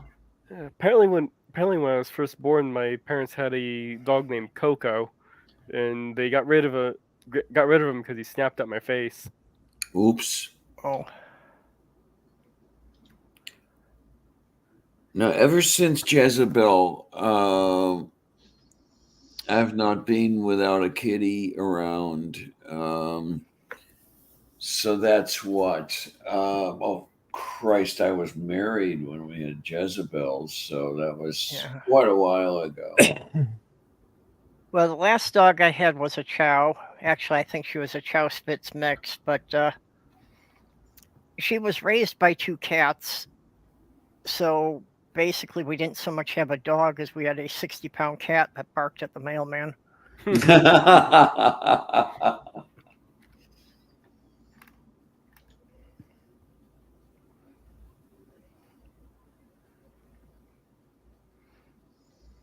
But my first dog was Foxy, and she looked like sort of like a miniature or collie. She was a Spitz collie mix. Hmm.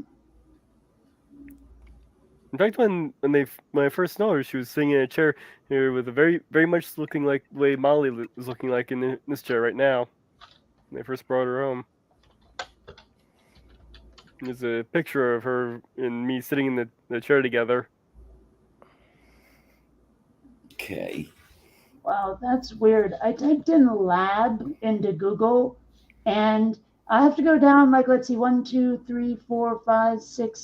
8 entries before it has anything to do with laboratories. The very first one is Labradoodle. How odd. Well, at the cancer center, they do have what do they call them? They do have a couple of therapy dogs in there. So a lot of times there's a lab while Slufker is waiting to go to the lab.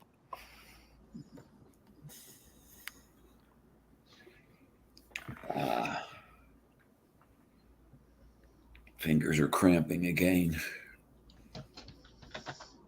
Yeah, I know that.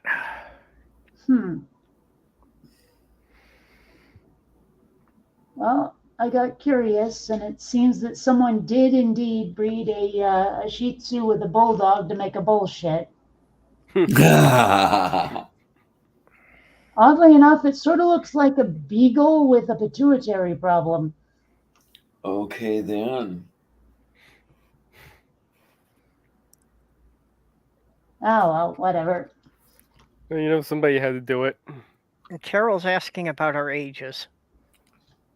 Stephanie, I think you've got me beat, right? I just turned 66 this past Thursday. Oh, I've got you beat by 4 years. Stephanie is actually as old as my mom. My birthday is in November, and I am 69 at present, which is, of course, a wonderful year to be. Yep. Yeah, no. You need to practice I've got it. a Bill and Ted line running through my head. Yeah. I am constantly reminded of the time my mom and I were in conversation. I was 18. She was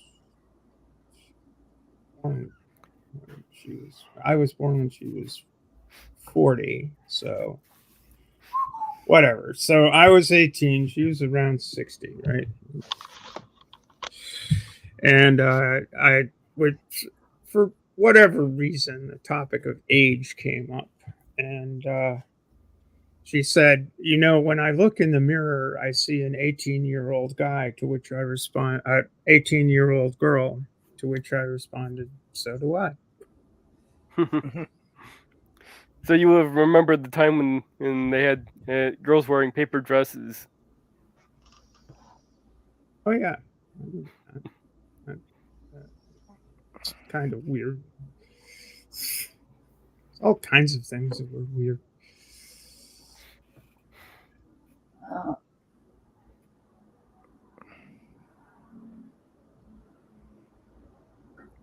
I'm still happy that people clock me decades younger than I am. I Oh am yeah, I mean you look the part. I am currently My 43. accent, too. Yeah, I'm currently Yeah. 43. If you're I interested. mean, they still think I'm younger than I am. Usually by about 10 years. Well, I'm 47. I still get clocked in my early 30s. Yeah, I just wish I looked how Junie sees me. She draws my avatars as having me 30 years younger and 30 pounds lighter than I am. Aw. Well, see, Purple, I mean, like, I've seen you, like, on camera only once or twice, and I gotta admit, I thought you were like a rail, like, super thin. I used to be, but as the years went on, and especially the time in Michigan when I wasn't as active, I wound up putting on a bit around the middle. Well, the Yeah. last time I saw you, Purple, I wouldn't call you skinny, but I wouldn't call you chubby either. No, Well, no, it I is mean, for my interesting. age, I'm still in pretty good shape. It is interesting how sometimes, like, weight gain seems to be only in a specific spot, where it's like, completely normal except for the pot belly. Yeah, You know? that's pretty much what I've got, but I've just got a bit of a bulge around the belly. Yep, Okay. I'm the youngest one on here. No, I think Molly is. Yeah, you Well, said she's you were what, 43? yeah. God, No, I she's just remember that's 43. just the picture. My oldest daughter's 41. I think one of the reasons why I've stayed so young looking, honestly, is the absolute refusal to be a parent.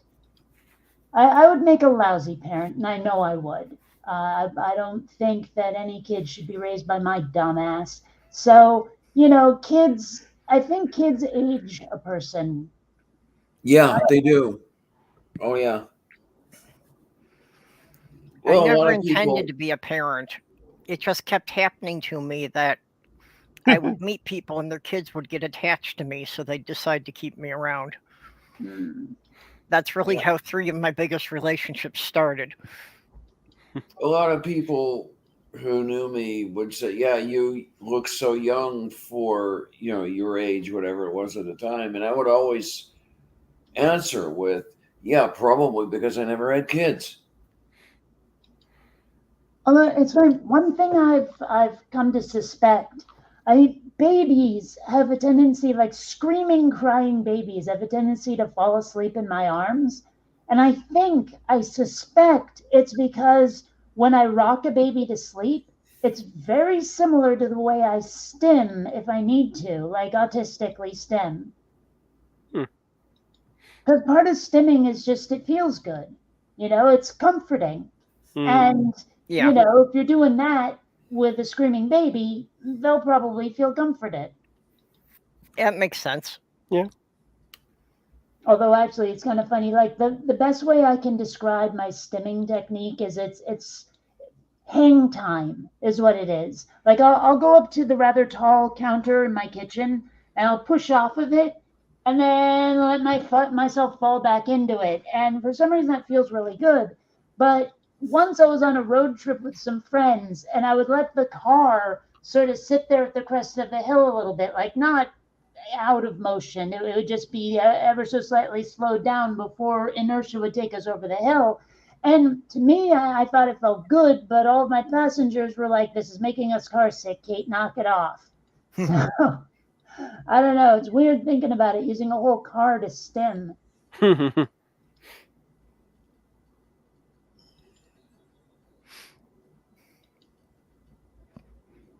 And then I killed the conversation. Aw. Oh, ow. Started with the whole children thing. I mean, I said it before, I'll say it again. I would make a great maiden auntie, you know, the one who takes the kids to R-rated movies and teaches them the words their parents don't want them to know. Well, you know, I'd make a lousy actual parent.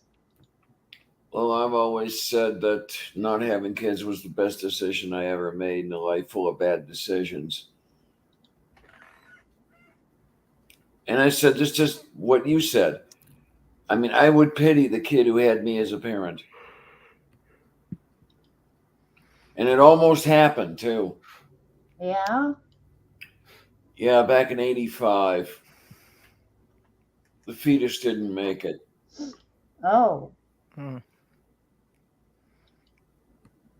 So that thing in the inset there, that's me at 50. Wait a minute, let me have a look. Oh yeah, I've seen you put that picture up. Oh, yeah, that one.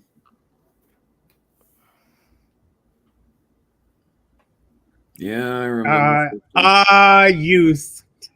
Yes. I don't know. You really haven't changed much since that was taken. Hair's a lot grayer, but aside from that, but then again, I will confess I was coloring it at that point in time. Well, there's something. I gave that shit up, you know, like, no, I don't think so. I was thinking about this earlier, is when I finally get back to looking like myself, I wonder if I should color my hair. I don't know. Now, when you say color your hair, do you mean something natural but darker, or do you mean visible from orbit? I was thinking natural but darker. But then again, I was also thinking of signal flare. I mean, I miss my like turquoise royal blue hair. That was fun.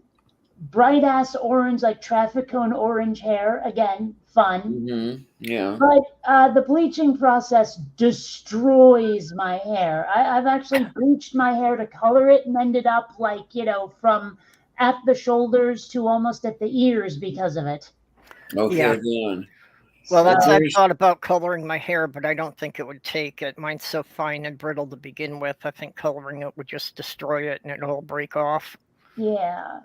I mean, like, I lost quite a few genetic lotteries from my parents, but my birth parents, that is. Hair was the biggest one. Okay, Moo. I mean, with me, my hair is so gray that I might not have to bleach it, but who knows? You kind of do have to bleach it because otherwise the dye won't sink in and it won't take. Oh, okay. And I'd be so afraid to bleach it because of the breaking and everything else, and it grows so slowly that I might end up with a buzz cut. Using shampoo that's made for blonde hair really helps brighten things up, you know. Yeah, I don't know if it's it really works. I have no desire to color this.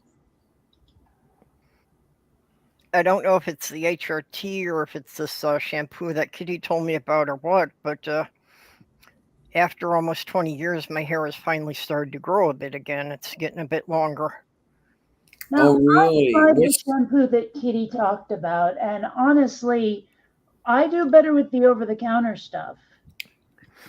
What is the one she was talking about, hon? Oh, I forget the name of it. Yeah, I'd have to look up the name. I don't remember it. But it's like the specialty stuff where you take a little quiz about your hair and they pick the right shampoo for you and the right conditioner for you and all of that. Yeah. And honestly, it was just expensive, and that was all it was. Well, it seems expensive, but you know, I canceled the subscription because the 1 quart bottle of it they sent me, is going to last me like a year. Oh, wow. What's the oh wow? Yeah, Mage, what was that about? I found something. Oh, good. That I missing guess. sock? What? You. Who? You. What are you talking about? I found, I think, maybe your first. Hang on. I think it's your first face reveal, and you have blue hair. Oh, Ah, well, maybe. I seem to remember my first face reveal on YouTube involved a lot of photo filters. Never been the world's biggest fan of my appearance. And honestly, the same can be said about a lot of my viewers. As soon as I was appearing on camera, I got so much shit that after a while I started animating that Sandra character of mine just to not have to appear on camera. I won't show the video. yeah. Well, when you're just doing the voice, people get their own image of what you look like, and if you don't match the image,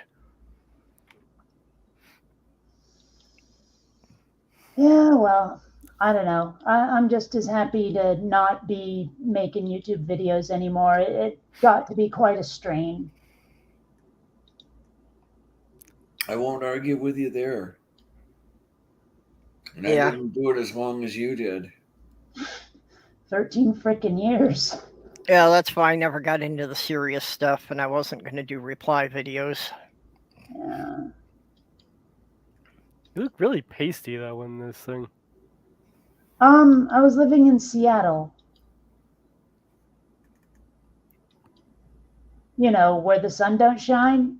Mm.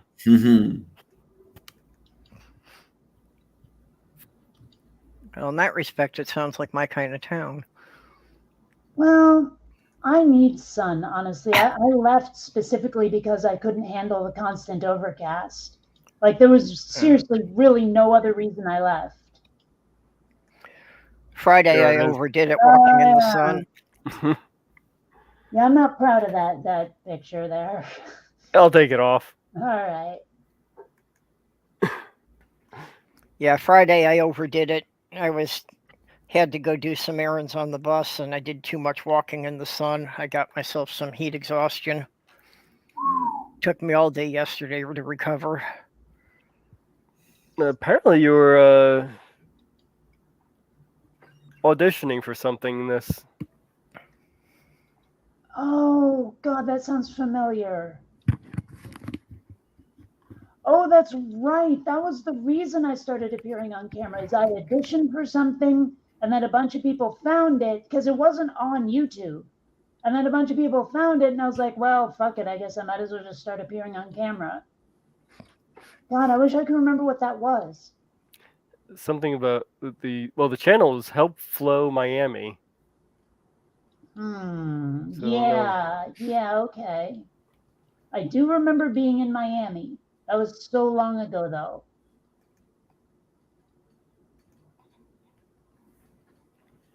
So apparently, you were auditioning for something on there, and that was your first, as far as I know, was your first face reveal. Yeah. I hadn't actually intended anyone to connect it to my YouTube channel. I think the problem was that I naively used the name Bionic Dance as part of it. Mm-hmm. Yeah, somebody recently went and dug up my face reveal from 3 years ago. That was before I started transitioning, so wasn't thrilled about that, but Yeah. I have vague memories of what you looked like in those videos. I kind of wish I didn't. And it's kind of like thanks. That bad, huh? No, it's not that. It's like I have other friends who are transitioning where I stumbled across their before everything pictures, some usually accidentally. Yeah. And now I wish I hadn't because I wish I could just remember who they really are. in keeping with Diana's nostalgia, that's me at 16, I'm guessing. Yeah, I can't see your face so clearly in that one. Yeah, the resolution is Yeah. so small. All it looks like is some Princess Leia buns. Well, maybe if Diana would make the picture bigger would help. Well, I didn't have any What do you do? Wait. Click on it? I Yeah, don't know. well, and Yeah. on the bottom where all of our pictures are, there's a little silhouette of a person. If you click on that, it'll go to solo mode. Okay. and just It remember is to kind take- of it is kind There of you go. fuzzy and out of focus, but it's And when you Well, and yeah, when you're it's- done, just remember to bring it back down, so we're not stuck with this permanently. So Yeah, how do you that's bring good. it back down? Do you do it? Do you click on it again? Yes, click on it Okay. again. Yeah. or you can click on one of the other position. See all those little positions on the very bottom row of how you can position. Yeah, right below the artists main differently. panel, it gives you a whole line of different formats to click on. All right. If you click on okay. one of those formats, it'll switch to that. Wait, it'll switch to that instead. Yep. So if you click on the one that's just like two profiles next to each other, it'll go back to the way it was. Yeah. Okay then. Oh my. Now, since I didn't have any reference for what purple looked like, and she described herself as looking like Willie Nelson at some point when you started transitioning, and all my mind and did was take Willie Nelson's head and put it on Dolly Parton's body. Yeah, Oh, jeez. when we were in Michigan, Sloth Girl braided my hair, and I went to a costume contest as Willie Nelson. Really? Yep.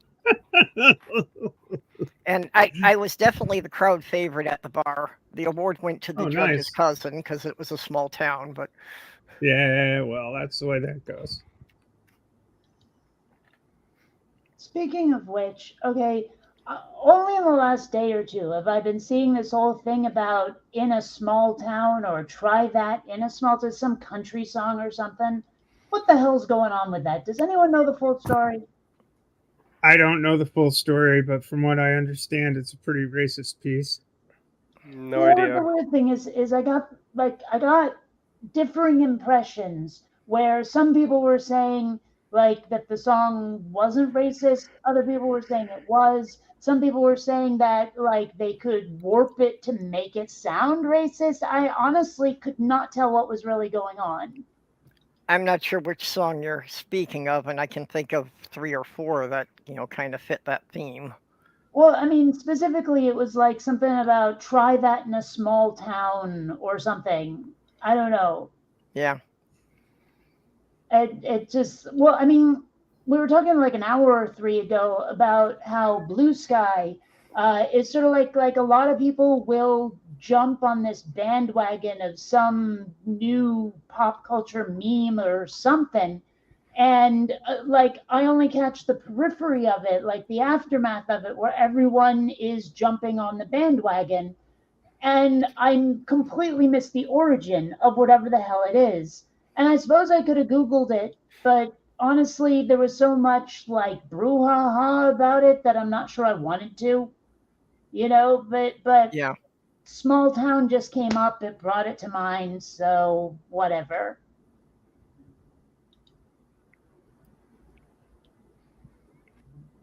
I don't know.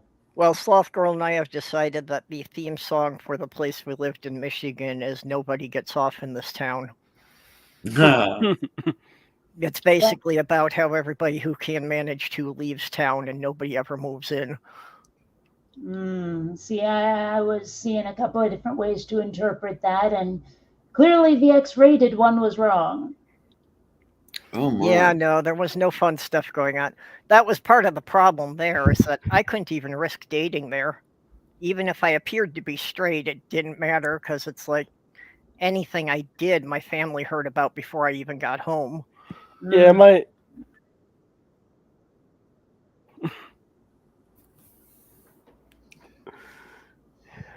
Boy, I'll tell you that that picture's a while ago, isn't it? A little bit, yeah. That's 17. 1971.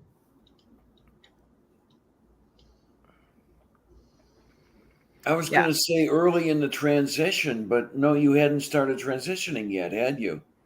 No, that would have been quite a number of years. Yeah, I was never really quite the guy. Boy, you got lucky. Yeah, I basically had to have the beard just to pass for male. I never could grow one, so that was that. Well, I still think it's really weird that I grew a full beard, but I never had any body hair to speak of.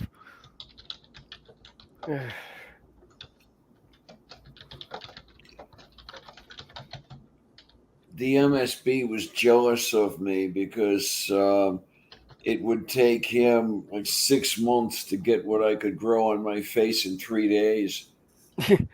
Yeah, I can grow pretty good one in a few days. Yeah, well, that's still my biggest problem is hiding the beard shadow.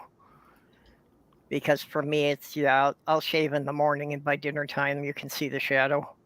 Look at Actually, it done. I actually don't really like having a beard since it's itchy. Well, I will never forgive my birth father for being Italian because body hair is a bit of a problem. Yeah, I actually have very coarse facial hair. In fact, I've actually had it stabbed into my skin before.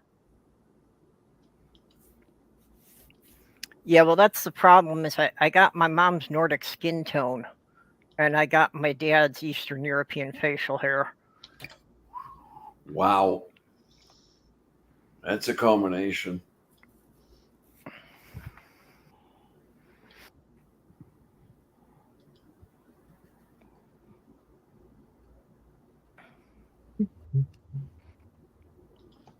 I think we're done looking at Stephanie. Oh yeah, get me off the screen! Oh my. There we go. For some reason, I thought I went into that mode, but I didn't do it right.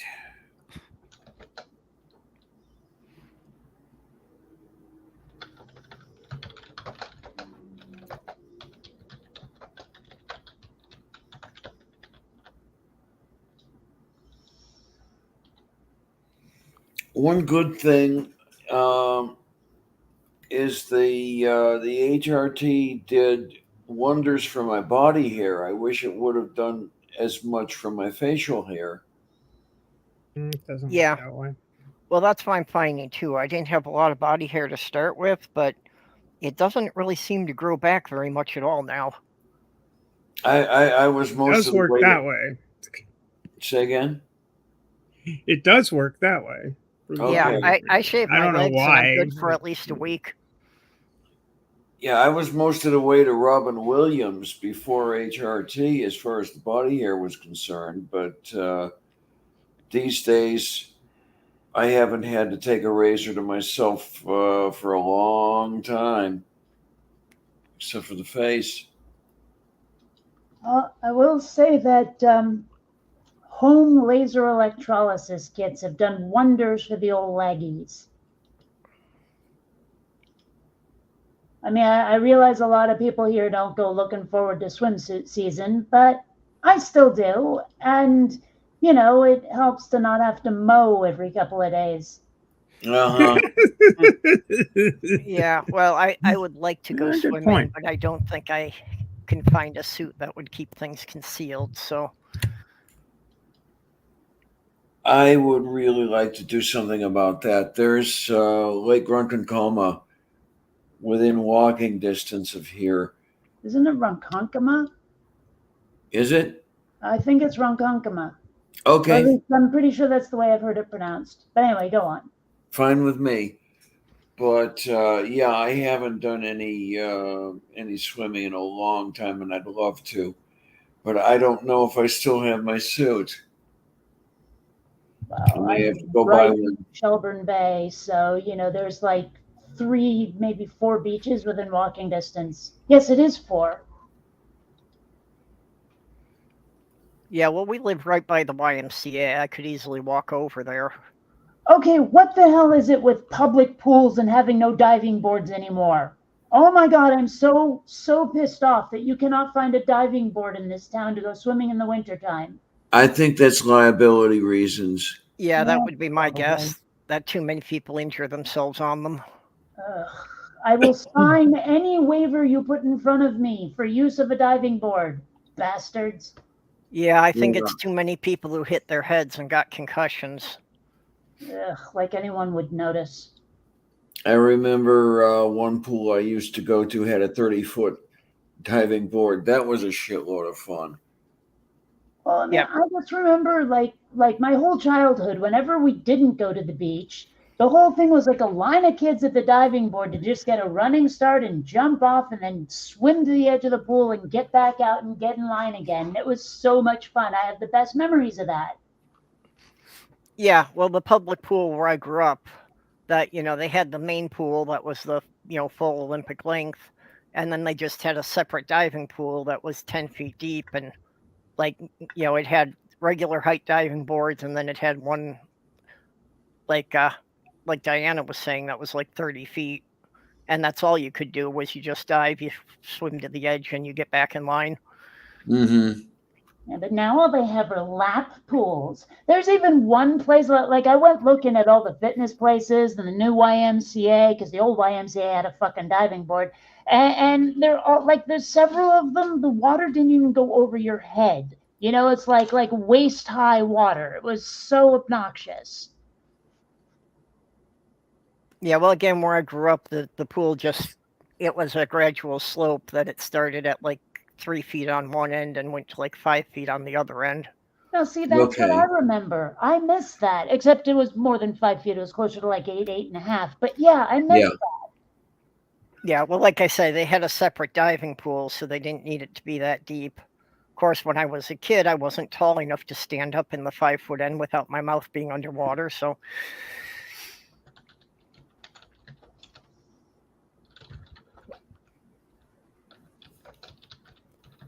Wonder, because man, Google image search has all kinds of crazy crap on it. I wonder if I can find any images of that old swim. Well, okay, that's too much of a close up, but that is clearly the old swimming pool right there. I remember those tiles all too well.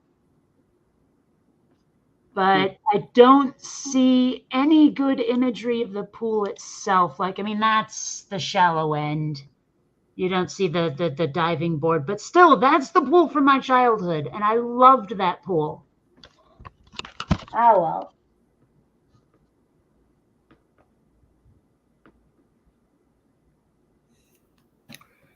Oh man, the whole sex thing. It's kind of nice. I don't miss. Stop that. I don't miss it. I used to be sex driven when I was younger, and since HRT, I really haven't had the inclination. I still miss it. Yeah, that was a big thing that they stressed before I started was that it was going to kill my sex drive. And yeah, it really has. And now my sex drive is down to what I think it should be for a normal woman in her 20s.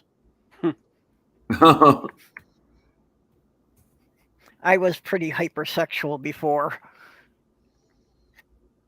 Yeah, so I've heard you say. Well, lesbian bed death is definitely a thing. Been there.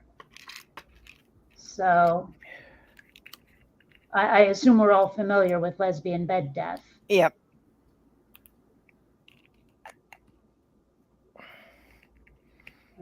Never been super interested in sex. Just never really been my thing. I've been to more than my share of adult parties.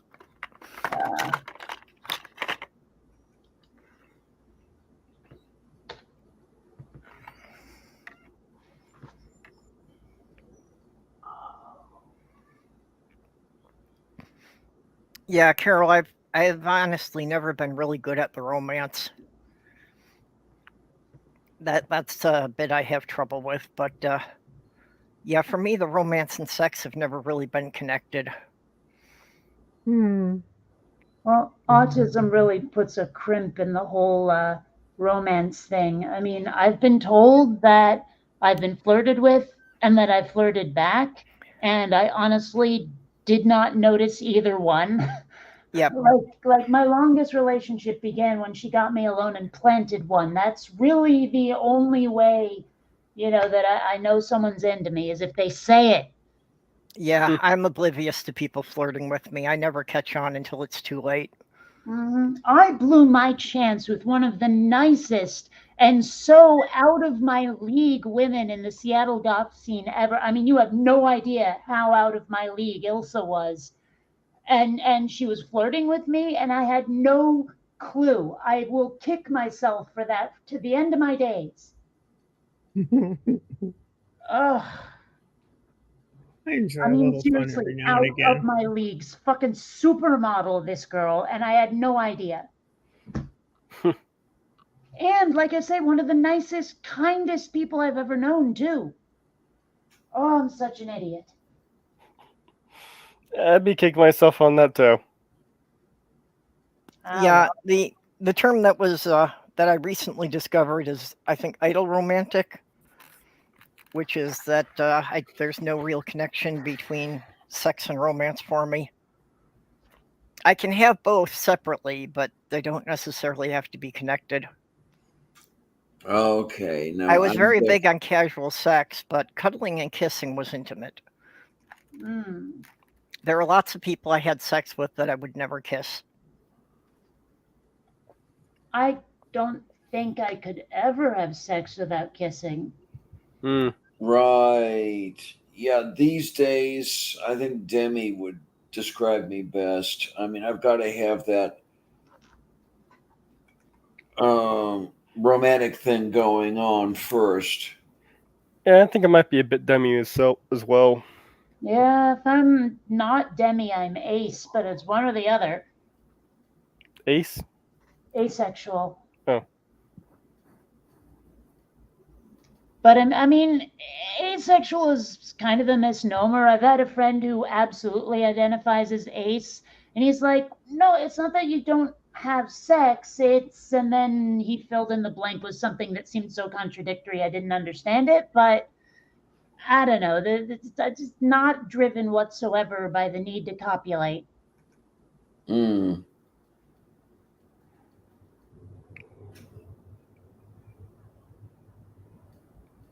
Oh, well. No, Carol. I think I'm probably Demi, but I might be Ace. I'm definitely not asexual. I might be pretty darn close to Ace. Now, not when I was 30. Oh, don't worry. I didn't take it personally. I was just correcting the record there, Carol.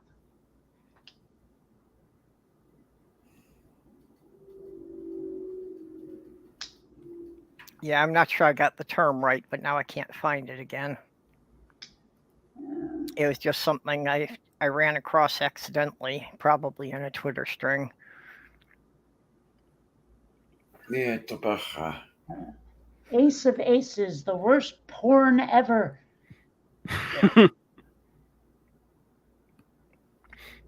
Yeah, but I have been celibate for far too long, and that hasn't been my choice. That's just been situational. Mm-hmm. Yeah.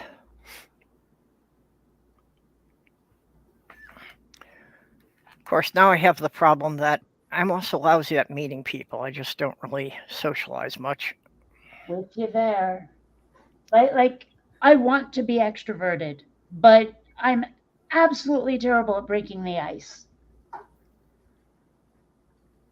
It no shit took me 3 tries to finally get it up to go to that D&D night that was actually half hosted by someone I knew from high school, so it's not like I didn't have an in. Everyone wasn't a complete stranger, but I mean, now I go gleefully and eagerly, but for a while there, it was just like I was terrified to go. Yeah, well, since the COVID thing, and now that Sloth Girl's got such compromised immunities, I can't even do the things I did do before. I'm still not comfortable with going back to the conventions and having 700 to 1,000 people from all across the country crammed into one place. That Yeah, just seems a little risky. even without somebody who's not compromised around me, without that, I'd still be uncomfortable with that. Well, and since I've gotten COVID 3 times, even though I have been fully vaxxed. Granted, I That's never wound up crazy. in the hospital, so at least it's kept it down to a more manageable level, but still pretty miserable. As far as I know, I haven't gotten it unless I had an asymptomatic case.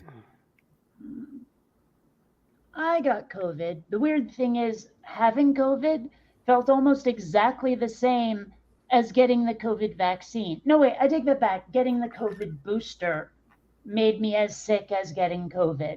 The first vaccine, it just made my arm hurt. The second booster just made my arm hurt. But the first booster, oh my God, knocked me on my ass for like 3 days, worst flu I've ever had. And after talking to some medical people, in fact, I think Dr. Ben was one of the ones who clued me on this one. The problem was that the first booster was not properly defrosted enough.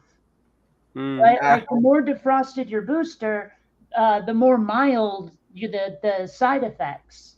Yeah. So so now whenever I get any vaccine, I make sure that it's been nice and well defrosted first. Otherwise, I won't take it. Yeah, Sloth Girl got her first COVID shot before she got her cancer diagnosis. But that first shot, yeah, it knocked her on her ass, and for like a week and a half, it was like the worst flu she ever had. I only had like little aches for a day or two. In Yeah, strange places. for me, I couldn't even tell if I had a reaction at all or if I just had a couple of bad allergy days. No, it was just like I had aching body pain for like a day or two, Mm-hmm. and it's just in really weird spots too. Yeah, that's part of my problem with COVID too. Is until I realize I'm running a fever, all the other symptoms are things I normally experience with allergies. That now was I just had kind of COVID. I had COVID the original series, which Yeah. before anybody knew what the fuck it was, and I didn't know what it was. It was like holy shit, and I've never been so sick in my life. It was awful. Yeah, well, when I had it in January, I was just for a month. I was completely incapacitated. Yeah, I heard some people who had gotten the original strain, and they saying that it felt like a really, really bad flu. I would not have gotten COVID if my dad hadn't tried to help me move.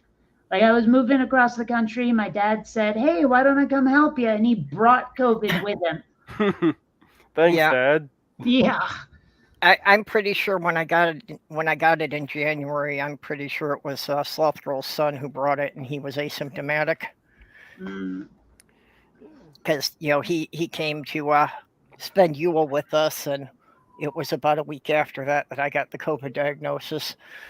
The only time I thought I might have had COVID was I was breaking out in hives every day for a while, and that was apparently a rare or early onset symptom. But the test came out back negative.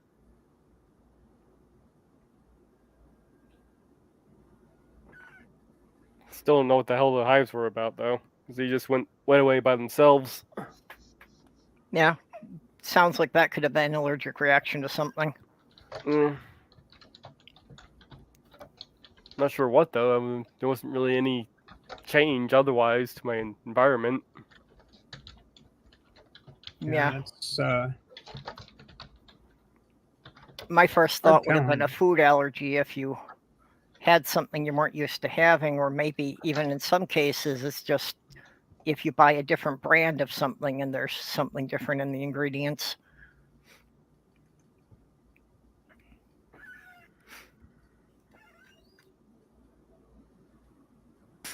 Yeah, with my late fiance, I had to be very careful about reading the ingredients on everything I bought because she had so many sensitivities.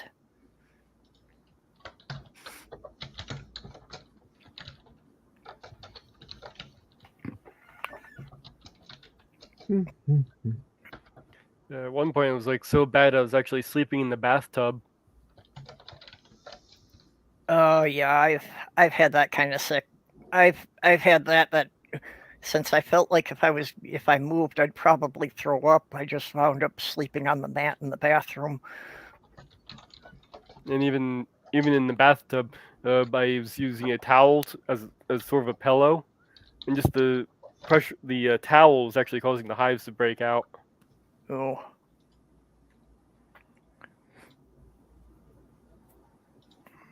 Well, it's been real. It's been a while. I think I'll mosey on. I hope you all have a good Sunday, rest of your Sunday. And thanks for having me on, Diana. I hope you Oh, it was my pleasure. I hope Oh, you come get back. your.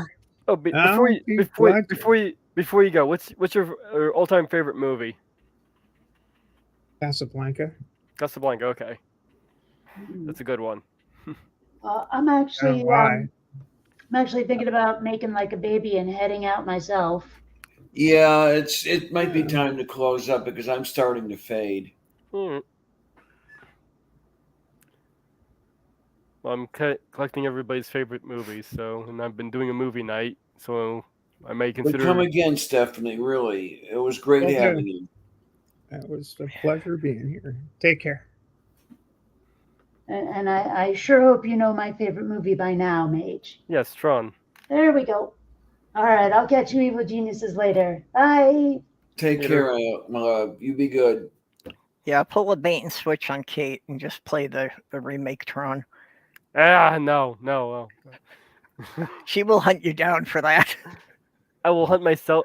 I'll hunt myself down for that. I don't like that Yeah. one either. I never saw the remake. I heard enough about it that I wasn't going to waste time on it. Well, technically, they sell it as a sequel, but I wouldn't even consider it a sequel. Oh, Okay. but we'll get the word in before everybody takes off. Please, if you like this sort of thing, you want to keep seeing it, throw me $1 or $2 on Patreon, would you? I mean, this is what keeps this going. It's what keeps me eating, especially now that it's so expensive to go to dialysis anymore. It costs me $25 one way to get there. Yeah.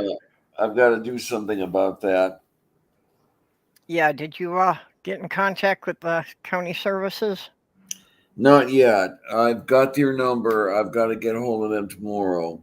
Yeah, because I expect that's probably something, especially in New York, that's got to be a real common problem.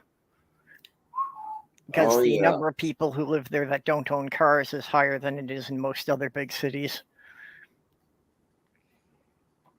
Yeah, it's. They say you really don't need one, but the thing is that owning a car is at least as expensive as not owning a car.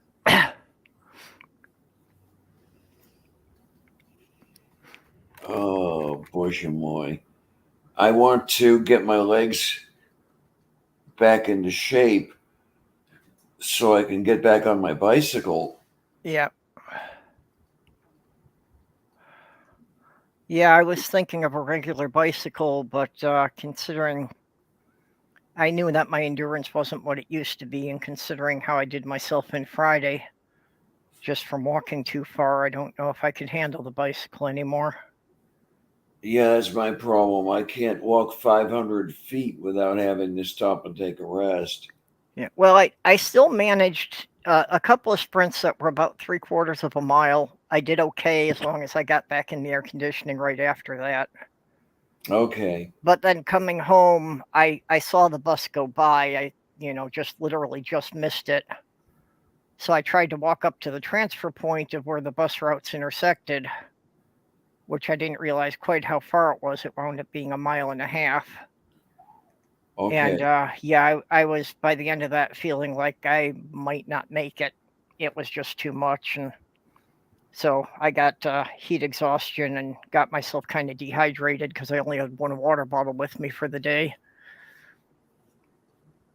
Oh, not good. No, Yeah, so basically I spent all yesterday just trying to, replenish the fluids and feeling exhausted all day. I've suffered heat exhaustion and it is not fun. Yeah. Yeah, but see, I used to be able to do that without a problem. Uh-huh. So it just, that is what I got from the long COVID, that they did a chest scan and they did find that parts of both lungs have collapsed. So I just don't have the breathing capacity I used to have. I'm just Yeah. not taking in as much air with each breath. With me, it's my legs that are shot, and the endurance is gone too. Yeah, well, that's the other thing I wonder about a bicycle is that I've got a long history of problems with my knee, which, I haven't noticed the last couple of years, but I also haven't been as physically active as I used to be. So I just wonder if I was trying to ride the bike on a regular basis, if the knee would start being a problem again. Of course, I am the only member of my immediate family who made it past 50 without having either a knee or a hip replaced.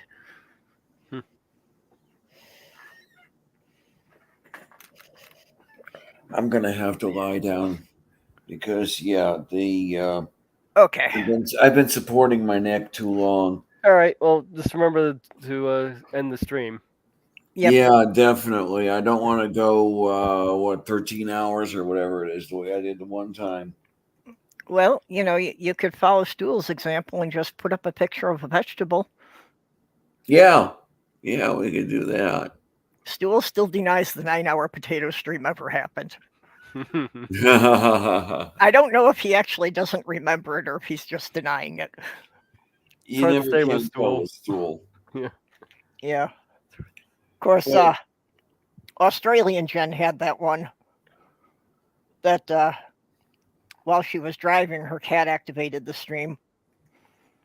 So the stream was running for 6 hours while she wasn't home. Okay. A couple of us kept getting in the side chat every hour and having a little conversation, even though nothing was happening in the main stream.